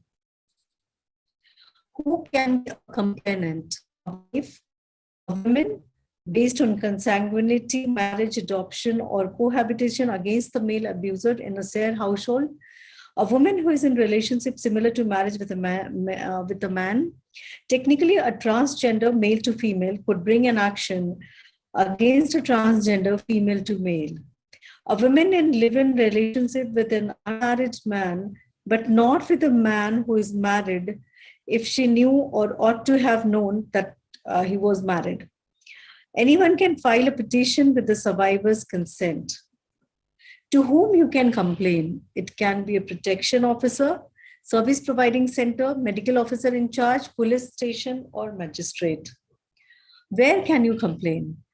The jurisdiction under Protection of Violence Against Domestic Violence Act says you can file a complaint where wife permanently or temporarily resides or carries on business or is employed, or where husband permanently or temporarily resides or carries business or employed, or where the cause of action has arisen, wife can choose any of these three options. What are the type of orders? It can be protection orders, stop violence, emergency relief, residence in shared household, irrespective of whether he has any right of ownership or lease. Uh, uh, it can acquire separate housing, and abuser must provide custody order, compensation order, violation of above order, and offense, and magistrate may charge offense. So section 31, non-compliance of protection order by magistrate can lead to issuance of a non-bailable warrant. Time prescribed by Protection of Women from Domestic Violence Act says it requires all proceedings brought under the Act to be disposed of within 60 days of the first hearing, and the first hearing must occur within 3 days of following the 3 days following the application. So, what are the services which are offered? File a detailed investigation report, direct complainant to a shelter, facilitate free legal services, provide counseling services as required. So the domestic legal remedies in India, we can summarize it as the Constitution of India, Article 14 on equality. The National Commission for Women set up a statutory body in January 1992 under National Commission for Women Act 1990. The Dowry Prohibition Act 498A IPC, this is the most widely used provision against domestic violence. The Protection of Women from Domestic Violence Act 2005. Now, coming to the concept of one-stop crisis center, actually it caters to immediate medical, legal, and psychological needs of a women who are the survivors of physical and mental abuse, with an assurance that their consent and confidentiality will be respected and protected. So there are about 234 OSCC centers all over India. They are called Sakhi Center. This is the picture of one of the center in Madhya Pradesh. And this is a joint initiative of Department of Public Health and Family Welfare, Government of Madhya Pradesh, and action supported by the Police Department. The Gauravi staffs of 10 focuses on victims' need without compartmentalization of the services. So this is another trust called Bharosa Center and She Team's office, and all-in-one for violence against women. So this is very very easy and friendly approach to violence against women, where she can find help under the same shelter from police, counselors, psychologists, legal advisor, and even medical help. And that is why it is called one-stop center. The helpline is 100 and will be directed to Bharosa if it is violence. A woman can walk in with the assurance that her consent and confidentiality will be respected and protected whenever she enters into Bharosa. So what are the services which are offered at one-stop crisis center? Of course, there are medical treatment, then forensic DNA testing, police assistance, legal support, social welfare services, psychological counseling, rehabilitation, self-custody, safe custody and shelter home, and of course, social reintegration. So all these kind of services are provided under one roof. So some important contact numbers: All India Women Helpline, Women in Distress, call 1091. Women's Domestic Abuse Helpline 181. National Commission on Women, there are landline numbers. Then similarly, Delhi Commission for Women, there are numbers. Outer Delhi Helpline and local bodies, local champion NGOs and police station. So we have to find out the local city helpline numbers, and it should be shared in the group or school. So contact numbers across the state is being shared in the chat box. And so that is all about the Protection of Violence Against Protection of Women Against Domestic Violence Act, and other helpline numbers and one-stop crisis center. So please do fill the post-test and feedback form to get the certificates. Thank you. Thank you, Archana. It was wonderful. I think all of us can have these helpline numbers in our clinics. So any women can just copy those numbers. That way we can help, even if they don't complain to us or they don't want to tell us. Then we move on to the next topic.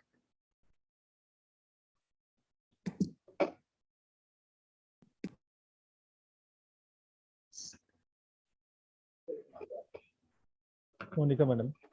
Please share the slides for me. Okay, ma'am.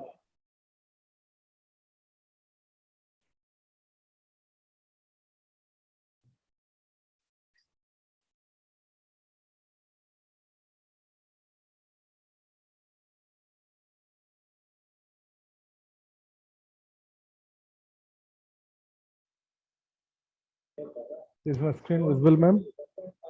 Thank you. They are coming. Sexual violence. How to approach a woman facing sexual violence. This is the topic on which I am going to talk about. In everyday practice, we see some or the other form of the sexual violence and what steps we should take. First, we should define what is a sexual violence. It refers to any sexual act or attempt to obtain a sexual act or an unwanted sexual comments or acts to traffic that are directed against a person's sexuality using coercion by anyone regardless of their relationship to the victim in any setting, either at work or their home or by their relative. It is termed as sexual violence. Next slide, please. Rape, as we all know, is the commonly used for the first type of sexual violence mentioned. It is a forced or coerced intercourse. WHO gives somewhat extended definition of sexual violence, which includes, but is not limited to rape, which is defined as physically forced or otherwise coerced penetration of the vulva or anus using a penis, other body part, or an object. Next slide. So, facts about sexual violence. We always get chances that we know someone who has been sexually assaulted, and it's our duty to help her out. And women usually know the victim who is their assaulter. Victims are never at fault for the sexual assault, and we should never blame them, because if we are going to find a fault in them, they are not going to open with us. We, as described by my previous speakers, we should never blame them. Why you are wearing this thing, why you went there, it is all your fault. This is a wrong practice. And rape is the least reported and convicted violent crime in the world. And sexual violence is preventable. Help is always available. And we have to encourage the patient to take help. Now, what are the forms and contexts of sexual violence? A wide range of sexually violent acts can take place in different circumstances and settings. Rape within marriage or dating relationships is very common and usually unreported. Rape by stranger or systematic rape during armed conflicts. Sexual abuse of children. Sexual abuse of mentally and physically disabled people. It is also very common. Unwanted sexual advances or sexual harassment, including demanding sex in return for favors. This is usually reported in the newspaper that for the good grades or for the job or for something, they ask for the sex, and it is a kind of violence to her. Next slide, please. Forced marriage or cohabitation, including the marriage of children, is also a sexual violence, forced abortion, denial of the right to use contraceptive or to adopt other measures to protect against sexually transmitted disease, violate act against the sexual integrity of women, including female genital mutilation and obligatory inspection for virginity, and forced prostitution and trafficking of people for the purpose of sexual exploitation. Next slide, please. And customary forms of sexual violence, that is a child marriage. And it is often used to legitimize a range of forms of sexual violence among women. Marrying of young children, particularly girls, in many of the part of world is common and it is legal in many countries, but it is a form of sexual violence because children are unable to give their consent or withhold their consent. And majority of them, they don't know little or they know very little or nothing about the sex before they are married. Next slide, please. So, we should avoid child marriages. What are the consequences of sexual violence? Pregnancy and gynecological complication, STD, mental health issues, as described very well before, societal behavior, and social ostracization. Next slide, please. There are fatal outcomes as related to sexual violence. Suicide and homicide tendency are very common and we have to prevent them. AIDS-related complications are also there. And physical consequences are unwanted pregnancy because of this, infertility, sexual dysfunction, chronic pelvic pain, STI including HIV infection and AIDS, obesity or anorexia, UTI, genitourinary infection, gastrointestinal infections, gynecological and pregnancy complication, migraines, and other frequent headache, fatigue, nausea. These all physical consequences are there. And patient seeks help for those. And we have to find out whether they have suffered from some of the sexual violences. There are psychological, so many consequences on the patient. Most important is rape trauma syndrome. Because of the rape, she's traumatized, she's emotionally imbalanced, and the patient really needs our help. Post-traumatic stress disorder, social phobias, shock, increased substance use or abuse, denial, fear, confusion, anxiety, guilt, depression, alienation, and eating disorder. These all psychological consequences the patient faces, and they need the help of doctors and society so that they can come out of these. Next slide, please. Now, how to approach survivors of sexual assault? Sexual assault is one of the most invasive and intimate form of violence. A trauma-informed care, TIC approach should be utilized. It involves a thorough understanding of neurological, biological, psychological, and social effects of trauma and violence on the individuals. Next slide. So, when the patient presents us, reports us with a sexual assault, the triage is medical emergency. We should immediately give importance to her. We should never ever neglect or avoid these type of patients. Second, next slide. So, what is the immediate need of a survivor of sexual assault? Medical and psychiatric evaluation and stabilization. Activation of community advocacy to the bedside. Mandated reporting as directed by state statutes. Offering and conducting, if the patient agrees or she desires, the sexual assault forensic examination safe. Collaboration with law enforcement if patient desires. Prophylactic medication for STI and STD. Pregnancy risk evaluation and care, and safe discharge planning.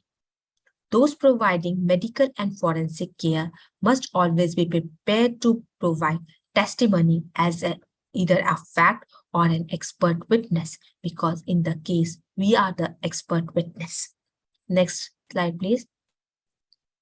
So, when coming to the application of trauma-informed care to the care of the patient that disclosing sexual assault include safety, which is very important, trustworthiness also plays a very great role, choice of the patient, collaboration, and empowerment. Next slide, please. Now for the safety, first we should always knock the door and ask for the permission to enter in the patient room. That will give her a sense of security, safety, and emotional stability. We should always meet the parents if the patient is a minor before they disrobe. Ask the patient to disrobe only when it is necessary, and when needed, only partial disrobe is sufficient. Provide and clearly identify washrooms. Take time to familiarize the person with the physical environment. Ask about comfort level with lighting. Share control. Show respect to her. Only then she will feel better. Use a warm and compensate manner to build rapport with her, and only then she will tell us what is really her problem. Next slide, please. Next slide. Trustworthiness. Explain all procedures in terms the person can understand.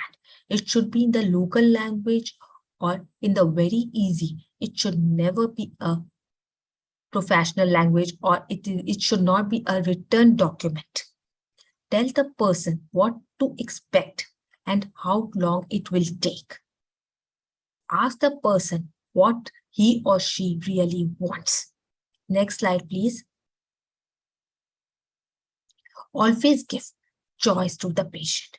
Ask if you can touch them each time. I'm going to touch you. Can I touch you? Can I examine you?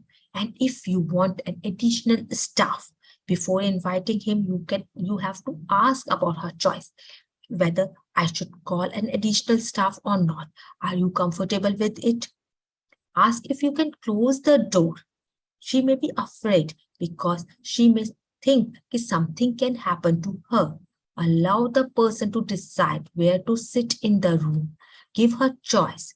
Explain rationale for each procedure, what the procedure will feel like, and make appropriate modification to reduce re-traumatization, because the patient will again traumatized because of our examination. Obtain consent for each part of exam you performed, whether it is verbal or written. Collaboration. Ask, what are your top worries or concerns, and address these first if possible. Share information with her. Encourage the person to make decisions about her treatment. We never force her to take treatment according to our choice. Next slide, please. Empowerment. We should always ask what happened to you, and never what is wrong with you. We should never ask why question, as they imply fault. Take time with the person so he or she feels genuinely heard. We should be patient, as described by previous speakers. Our posture, our gesture should be good. There should be eye contact. We should be very patient, and it should never be done in a busy OPD. Ask if the person has preferences related to or has difficulty with a particular procedure. If then, we can modify it. Ask the person what you should know before you begin the procedure. If she wants to ask something, we should be very patient in answering that. Ask if there is a way you can make the procedure easier for him or her. Ask if there is a way you can make the person relax, like a different position can be taken. Pay attention to body cues, because many a times survivors have been conditioned to be passive and defer to authority, and so may not disclose distress during a procedure. When she notes the hand from her body posture or body movements, we have to find out whether she is comfortable or is in the distress. Now, what are the elements of sexual assault history? We have to take a complete medical history. a history of recent consensual sexual activity, assault-related medical history, sexual assault details, nature of the physical assault, and post-assault activities, what happened, and suspect the information. Please fill pre and post feedback forms for the certification, and whenever we see a sexual assault patient, we should give a priority to her, privacy to her, and we should listen to her very carefully and patiently. Thank you. Thank you, Monica. That was wonderful. I think some of the basic things, whatever you have told, we should follow with all the patients, I suppose. And maybe some of the special instances where such examination of these patients, these women, then more,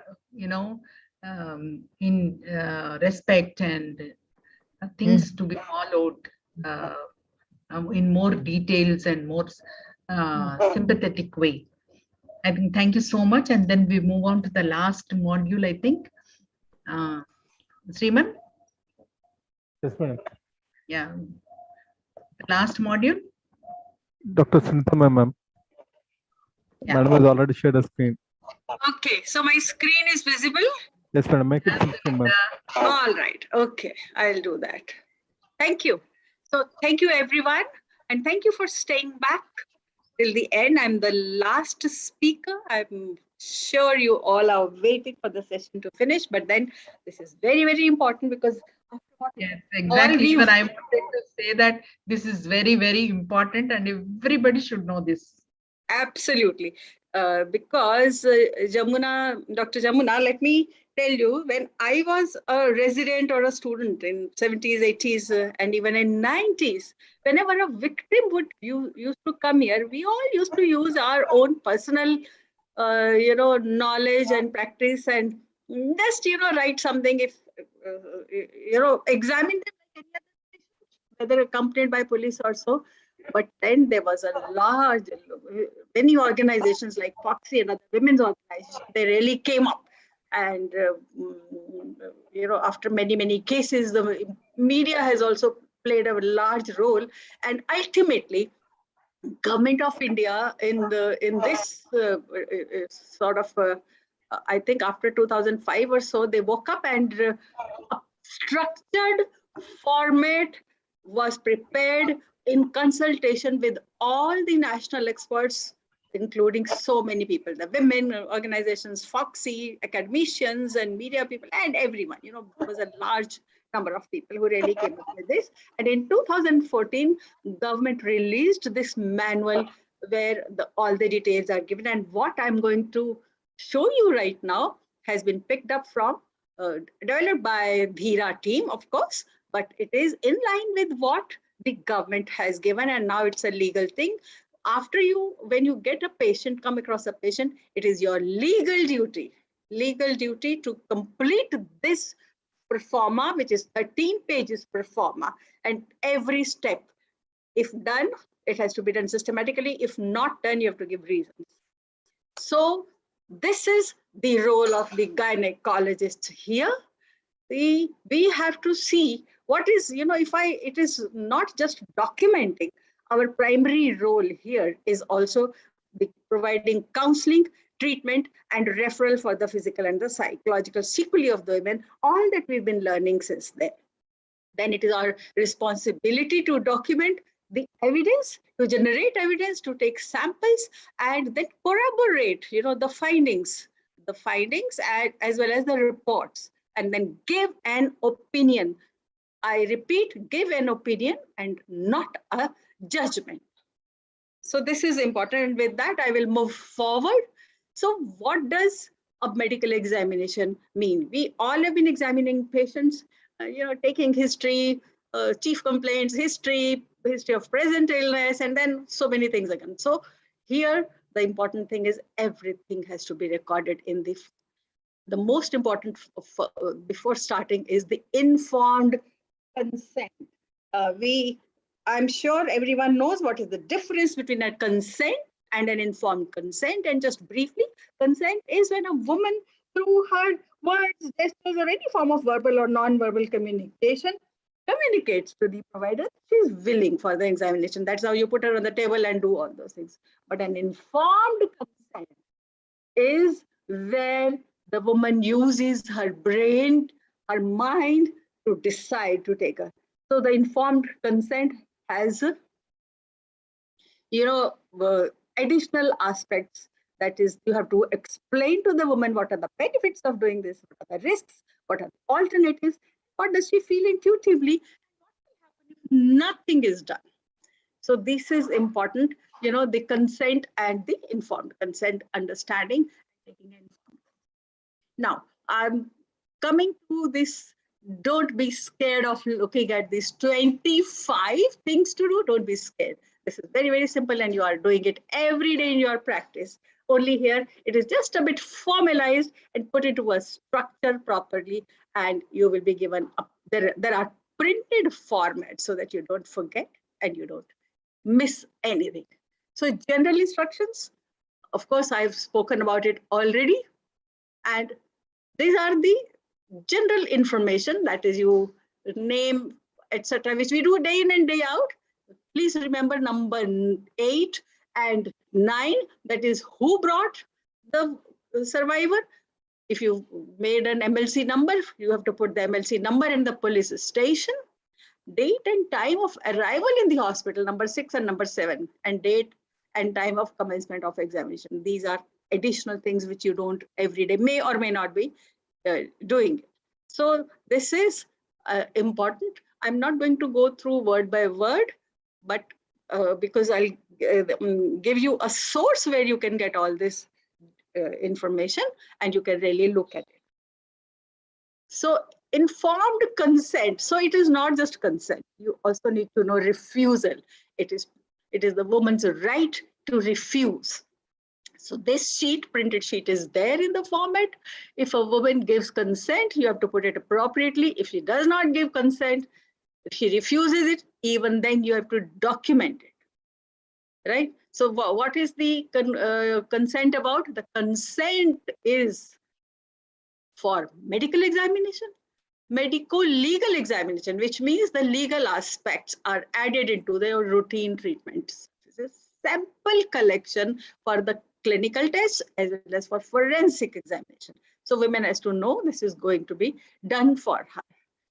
Another thing is that even if she refuses, gives a refusal for the certain things, the woman has to be told that it is the responsibility of the provider and the hospital, as per law, that police has to be informed, but this has to be documented, right? So if she is willing to that we reveal the information to police, you have to put yes in the box. If no, even then, but then you have to tell her that even if she refuses for this, it is hospital's duty to inform the police. If she does not want to pursue the case, even then the case has to be informed to them. The other thing, you have to ensure her that in this case or in either case, her services, treatment will not be affected, even if she refuses that we provide the information to the police, right? If she needs an interpreter or a support person, it is good to have that.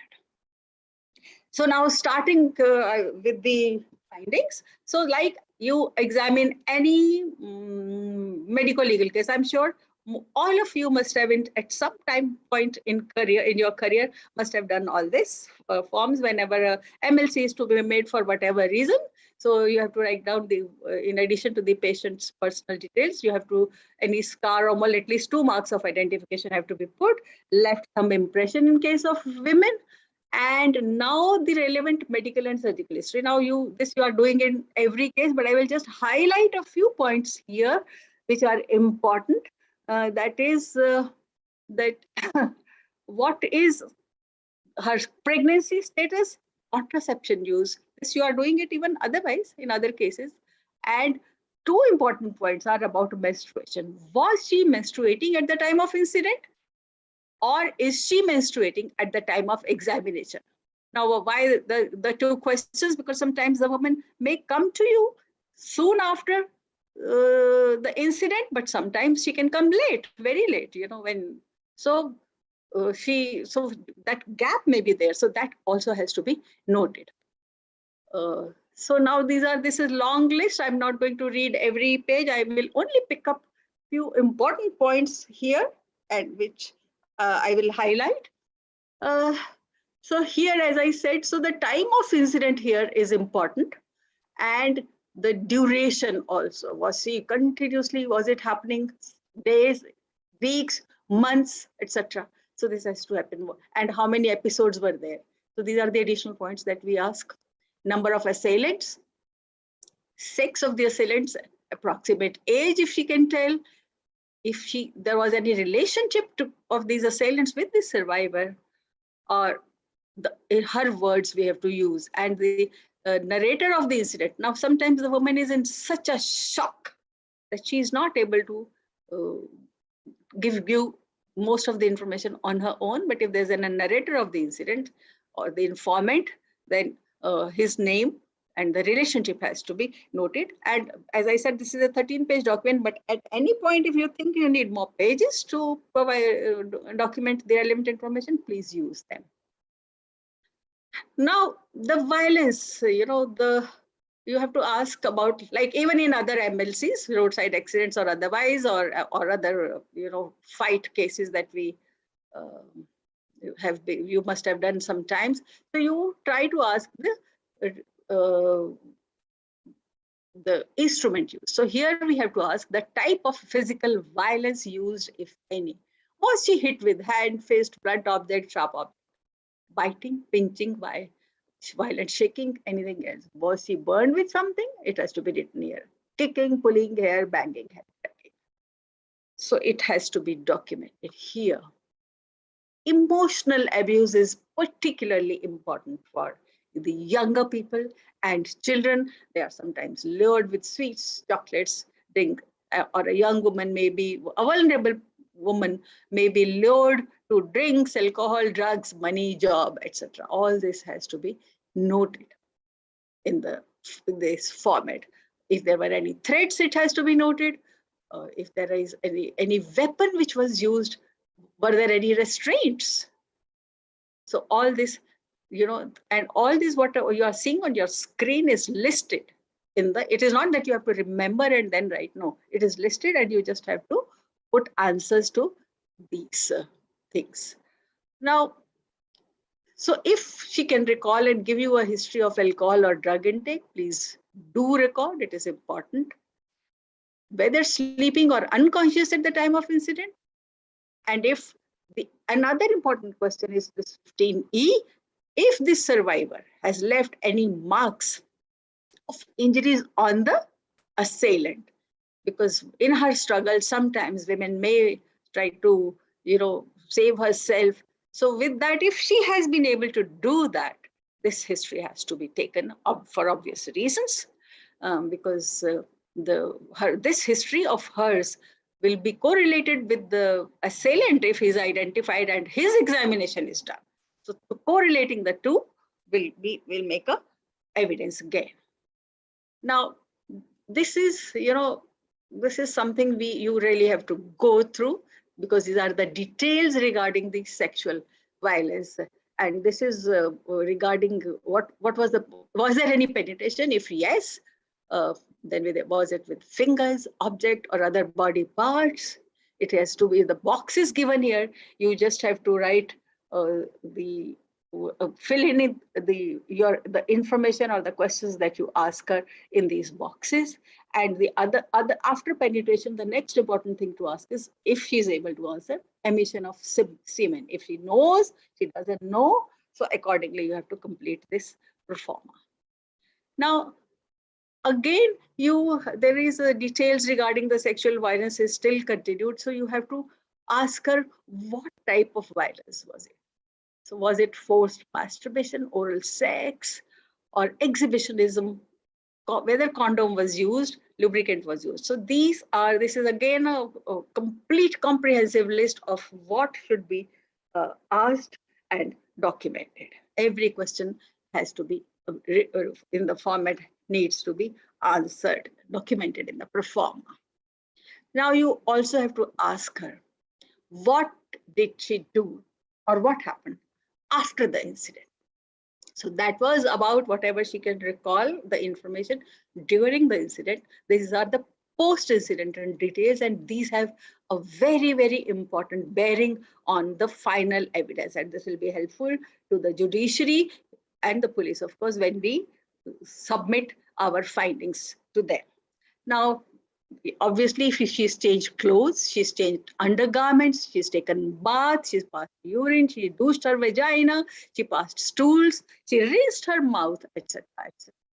So you need not ask everything to every client. If she gives any specific relevant history, she says no, there was no oral sex, you need not go into all those details. If she says there was no vaginal sex or no anal sex, you have to document this very, very properly.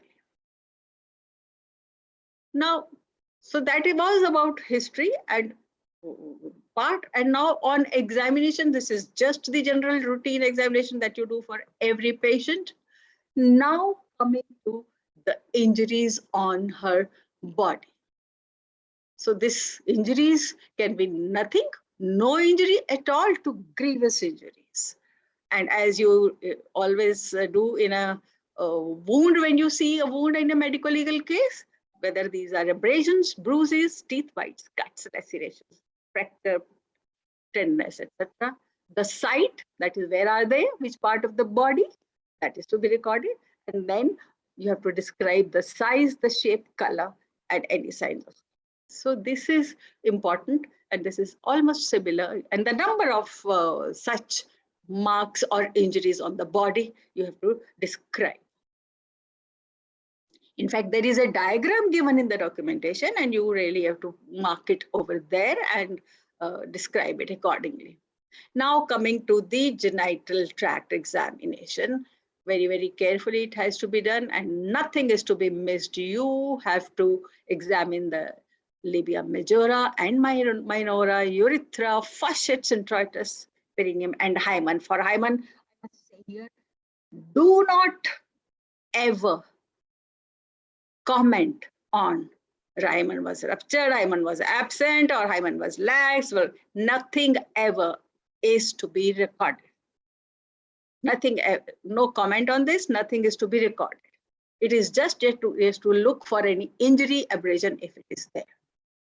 The other second important thing is that the vaginal PSPV examination that we are, which is, you know, a gynecologist, for the gynecologist, that is your main examination. But here, in these cases, you know, you have to restrict yourself. You only have to do it if it is required based on your opinion on the history taken and the examination. And if it is to be done, you really have to prepare her mentally. You have to give reasons why are you doing it. It is not that you just have to do it to complete your examination. No. Here, in this case, you have to give reasons why are you doing it. Let me make it very clear, because there's a lot of, it is in layman's language, it's called a two-finger test. And people, and in the past, you know, many people were even making judgments based on the two-finger examination. And it was this information, this documented information written by the providers was used against the women in the courts. So that is why you have to be very, very careful here, right?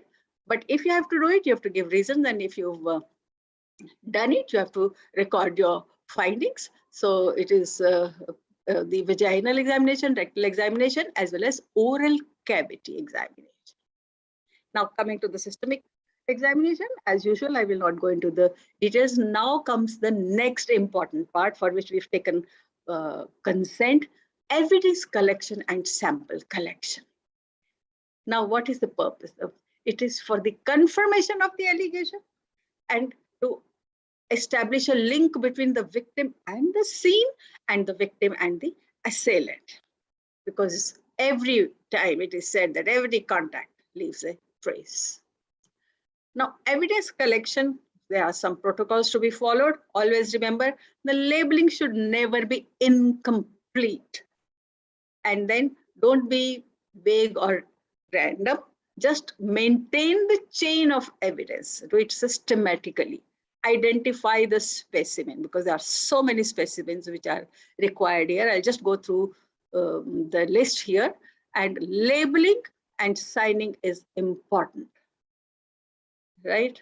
Now, so some samples will be for your routine laboratory in the hospital or clinical, that is blood for HIV, VDRL, urine for pregnancy, ultrasound, X-ray for injury. But some samples, this is very important, are for the state forensic laboratory.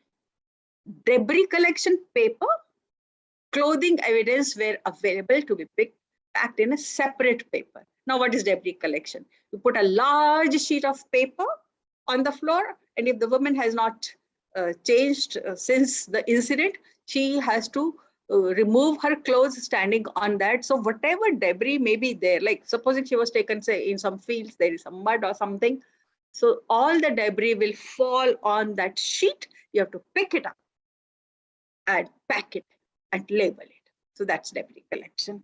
Her clothes also have to be preserved. You have to give her a different set of clothes. Now, this is now these are the various swabs to be taken from scalp, hair, any head. You have to comb her hair, nail scrapings, oral swabs, blood for grouping, blood for DNA analysis, urine for drug testing. And if you have not collected any of these samples, you have to give reason. You have to, if you've collected, put a tick. If you haven't, you have to give the reason why you did not collect. Then the genital and anal evidence.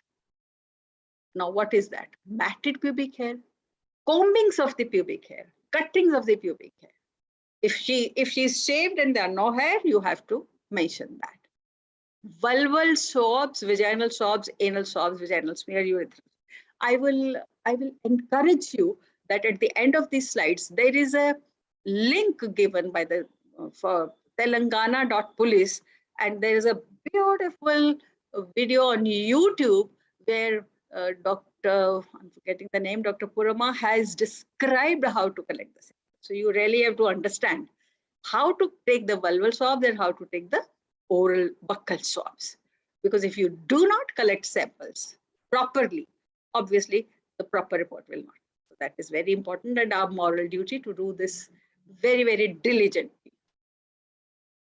Now, after you have done all the collection, you have to give a provisional medical opinion where you have to see that you have to fill in that you've examined so and so, reporting this, how much time ago, hours ago, days ago, after the incident. And after that, she has bathed, douched, how many number of times. And your findings, you have to give samples collected, awaiting reports, samples collected for the laboratory, clinical findings, and additional observations. Now coming to the treatment, most important. So you have to give a treatment for STI prevention. You know, the NACO has provided those color-coded kits, you know, syndromic approach, which they did some time back. I think it is still in practice. So you have to pick up that kit and give her after assessing the risk. So that is for STI prevention. Emergency contraception, very important. Any wound on her body has to be treated. Tetanus prophylaxis, hepatitis B vaccination if she's not already vaccinated, and PEP, post-exposure prophylaxis for HIV.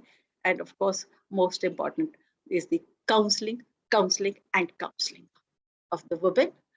And date and time of completion has to be written, and proper signature have to be done. Now, here I will just take a pause before I talk about this slide. I would just like to tell you that every public health facility has, and every state government has provided safe kit. Now, what is safe kit? Sexual assault forensic evidence collection kit. Generally, it's a packed box, could be a plastic box. It has some folders in it which guide you on to what to do. It has those all the packets for all the swabs, it is labeled, everything is already pre-done, you know, for you. So you just have to proceed systematically. It also tells you how to proceed. It's all inside that box. So each kit is to be used for one client. Everything is there, everything. So you just open it, go step by step, one by one, and your examination will be completed. You don't have to memorize each of the points which I'm trying to tell. But now coming back to this, the final opinion has to be correlated with the history, the clinical findings, and the reports when they are available. Earlier, you had given a provisional diagnosis. Now, I'm sorry, provisional opinion, and now it is the final opinion. And here also the guidelines and the protocols help us so that you don't struggle. Oh, what should I say? Is it this or that? No. So there are, you know, if I show you this, there are 11 opinion statements given here. So when do you use which statement is also given, the conditions when such an opinion is given. I will just read one for you. There is evidence of recent sexual intercourse. When do you say that? When recent injuries to genitals and other body parts are found and motile sperms are recovered from the vagina. This can shift to remote intercourse when partially healed and non-motile spermatozoa. So these are just, due to time, I will not read all this, but I will read the last one. Because when you are giving an opinion, please, you are not a judge. You are only helping the judge, the evidence, by providing your evidence, and it is the duty of the judge to take a decision based on that. We are only supporting them. The last one I'm trying to read here is that because, you know, the language of your opinion, you know, is what the lawyers, exploit in the court.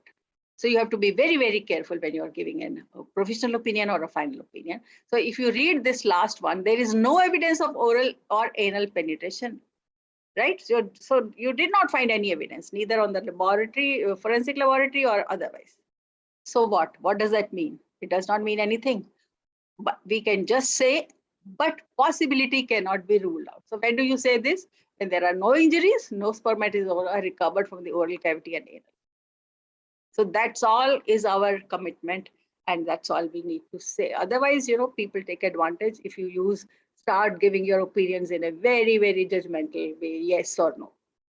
So you have to be professional, systematic, follow the guidelines and the protocols, and then you have to, again, this is the same statement. Your opinion comes here in a proper language. You have to examine, and you have to give a copy to the police officer and keep for your records. And the third copy, if the woman wants, you immediately have to give her this copy free of cost. And as I said, it can be multiple pages. 13 pages is the format, but it can consume more. So to summarize, it has to be informed consent has to be taken. 2, PVPS not to be done. Hymen size not to be commented. Vagina not to be commented. Injury documentation, yes. Sample collection, yes. Final opinion, yes. And this is the components of the comprehensive healthcare response to sexual violence. And this must be carried out in all cases, how to proceed. And generally, you know, the safe kit box which I'm talking about, it has few sheets, you know, which guide you. And this is one of such sheets, that how do you proceed.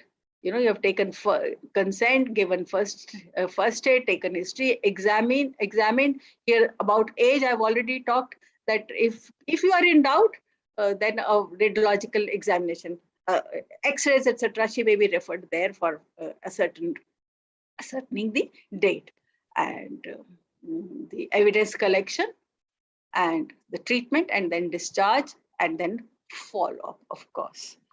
And this is the kit, contents of the kit. Generally, everyone has it.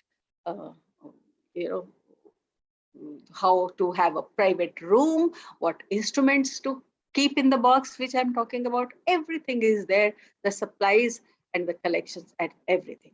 So all this is there ready for you. I will encourage you these are the two, this is what I was talking about. These are the national guidelines, and this is from Telangana Police, and this is by Dr. Ponarao Malathi has prepared this, and this is a video here. If you click this, at YouTube, it's beautifully she has explained how to collect samples. So with that, my last word is that do not forget that if the assailant has also been captured, even they are examined. So there is a full protocol even for them, and there may the help of the other colleagues may be taken for examination, because their scrotum, penis, everything is also examined and documented. But that's another case.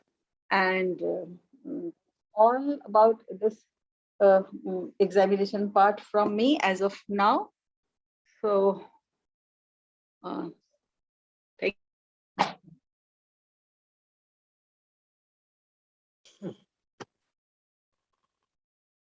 Thank you. Thank you, Sunita. It was really nice.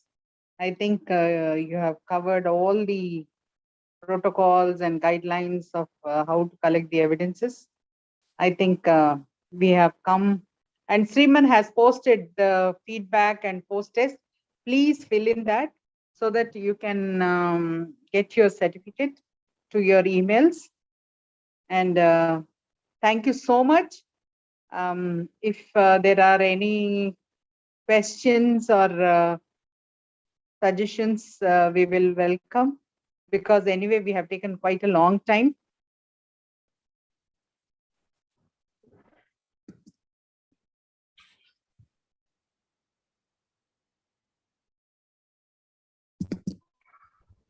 Hello, am I audible? Yes, Sunita, you're audible. Well, something happened at the last moment. I hope everybody was able to hear. No, everything was clear. It was very clear. It was very good talk, ma'am. Everything you explained very well. And especially for the younger generation, it is very good. Yeah, how to go for an MLC and all. Yeah, one more point I just want to add here is that privacy and a separate room, etc. we do talk about. Let me tell you here, the time that it takes, because I have done, and my residents, when they used to do this, it can take up to 2 hours or sometimes even more, depending on the kind of injury. So, what we used to do is that if the resident is on an emergency duty, and if she's gone to that room, victim room, examination room, then her calls in the labor room, etc., somebody else would attend. So that is how the focus works. Otherwise, if she keeps getting calls here and goes out, no, because it can take, as I said, on an average 2 hours, sometimes even more. Yes, ma'am. We have to be very patient with the patient. Otherwise, yes. She's not going to tell us anything. Yeah. So that's all from me, and thank you very much, everyone, for your patience and being still, logged in at this time. So thank you, Jamna ji. Yeah. Thank you so much, all of you, Monica, Thank you, Archana, and thank you so much. I think it was a wonderful modules and wonderful talks. I think hopefully all the members have registered and are aware of all the issues what we have spoken. And I think thank you, Ajay. Whether he's there or not, I think we will meet again. So tomorrow also we have another program, Dheera program tomorrow, 6 to 8. I think we will stick to the time and see that we will not cross the time. We were a little bit late to start. That's why we were late. I know. Because in Hyderabad, it is raining very heavily now. There is a power cut.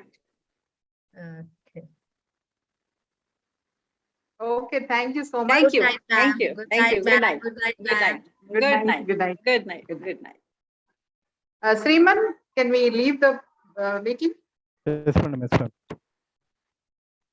Sriman, have you recorded this? Is this program recorded? Yes, madam. Yes. And where can we see the recordings? Yeah. On the YouTube. Okay. And so, Dr. Jamuna, I also wanted to ask you about your school training programs, because I have been doing school training this umpteen number of years, but through Dheera, I just want to, come in as a, kind of service that I Okay. am now You getting. can what you do, Sunita ji, कि Hmm. आप ना अपना एक email भेजिए from Kisko? your email that you want to the same Dheera email. All We right. have a Dheera email, right? Dheera.wow, Yes. Dheera@wow.com.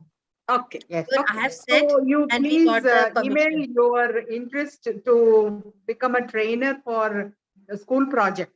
So Yes. when we are doing that training program for our members, then we will inform you, and then you can join, and then you Thank can you. become a trainer. Right. Thank you. Thank you so much. Right. Thank you. Bye Lovely. bye. Lovely meeting you all. Bye. Yeah. Thank you. Yeah. Bye, ma'am. Bye. Bye, Bye ma'am. bye. Bye. Bye. No, Bye, send Archana you ji, Monica. Bye. Bye bye, ma'am. Bye. Sunita madam Huh? मैं भी आपको WhatsApp कर रहा हूँ madam recording link आज Thank का you. Oh, Okay, thank you ma'am. so much. Thank you. Welcome, ma'am. Thank you. Welcome. Lovely.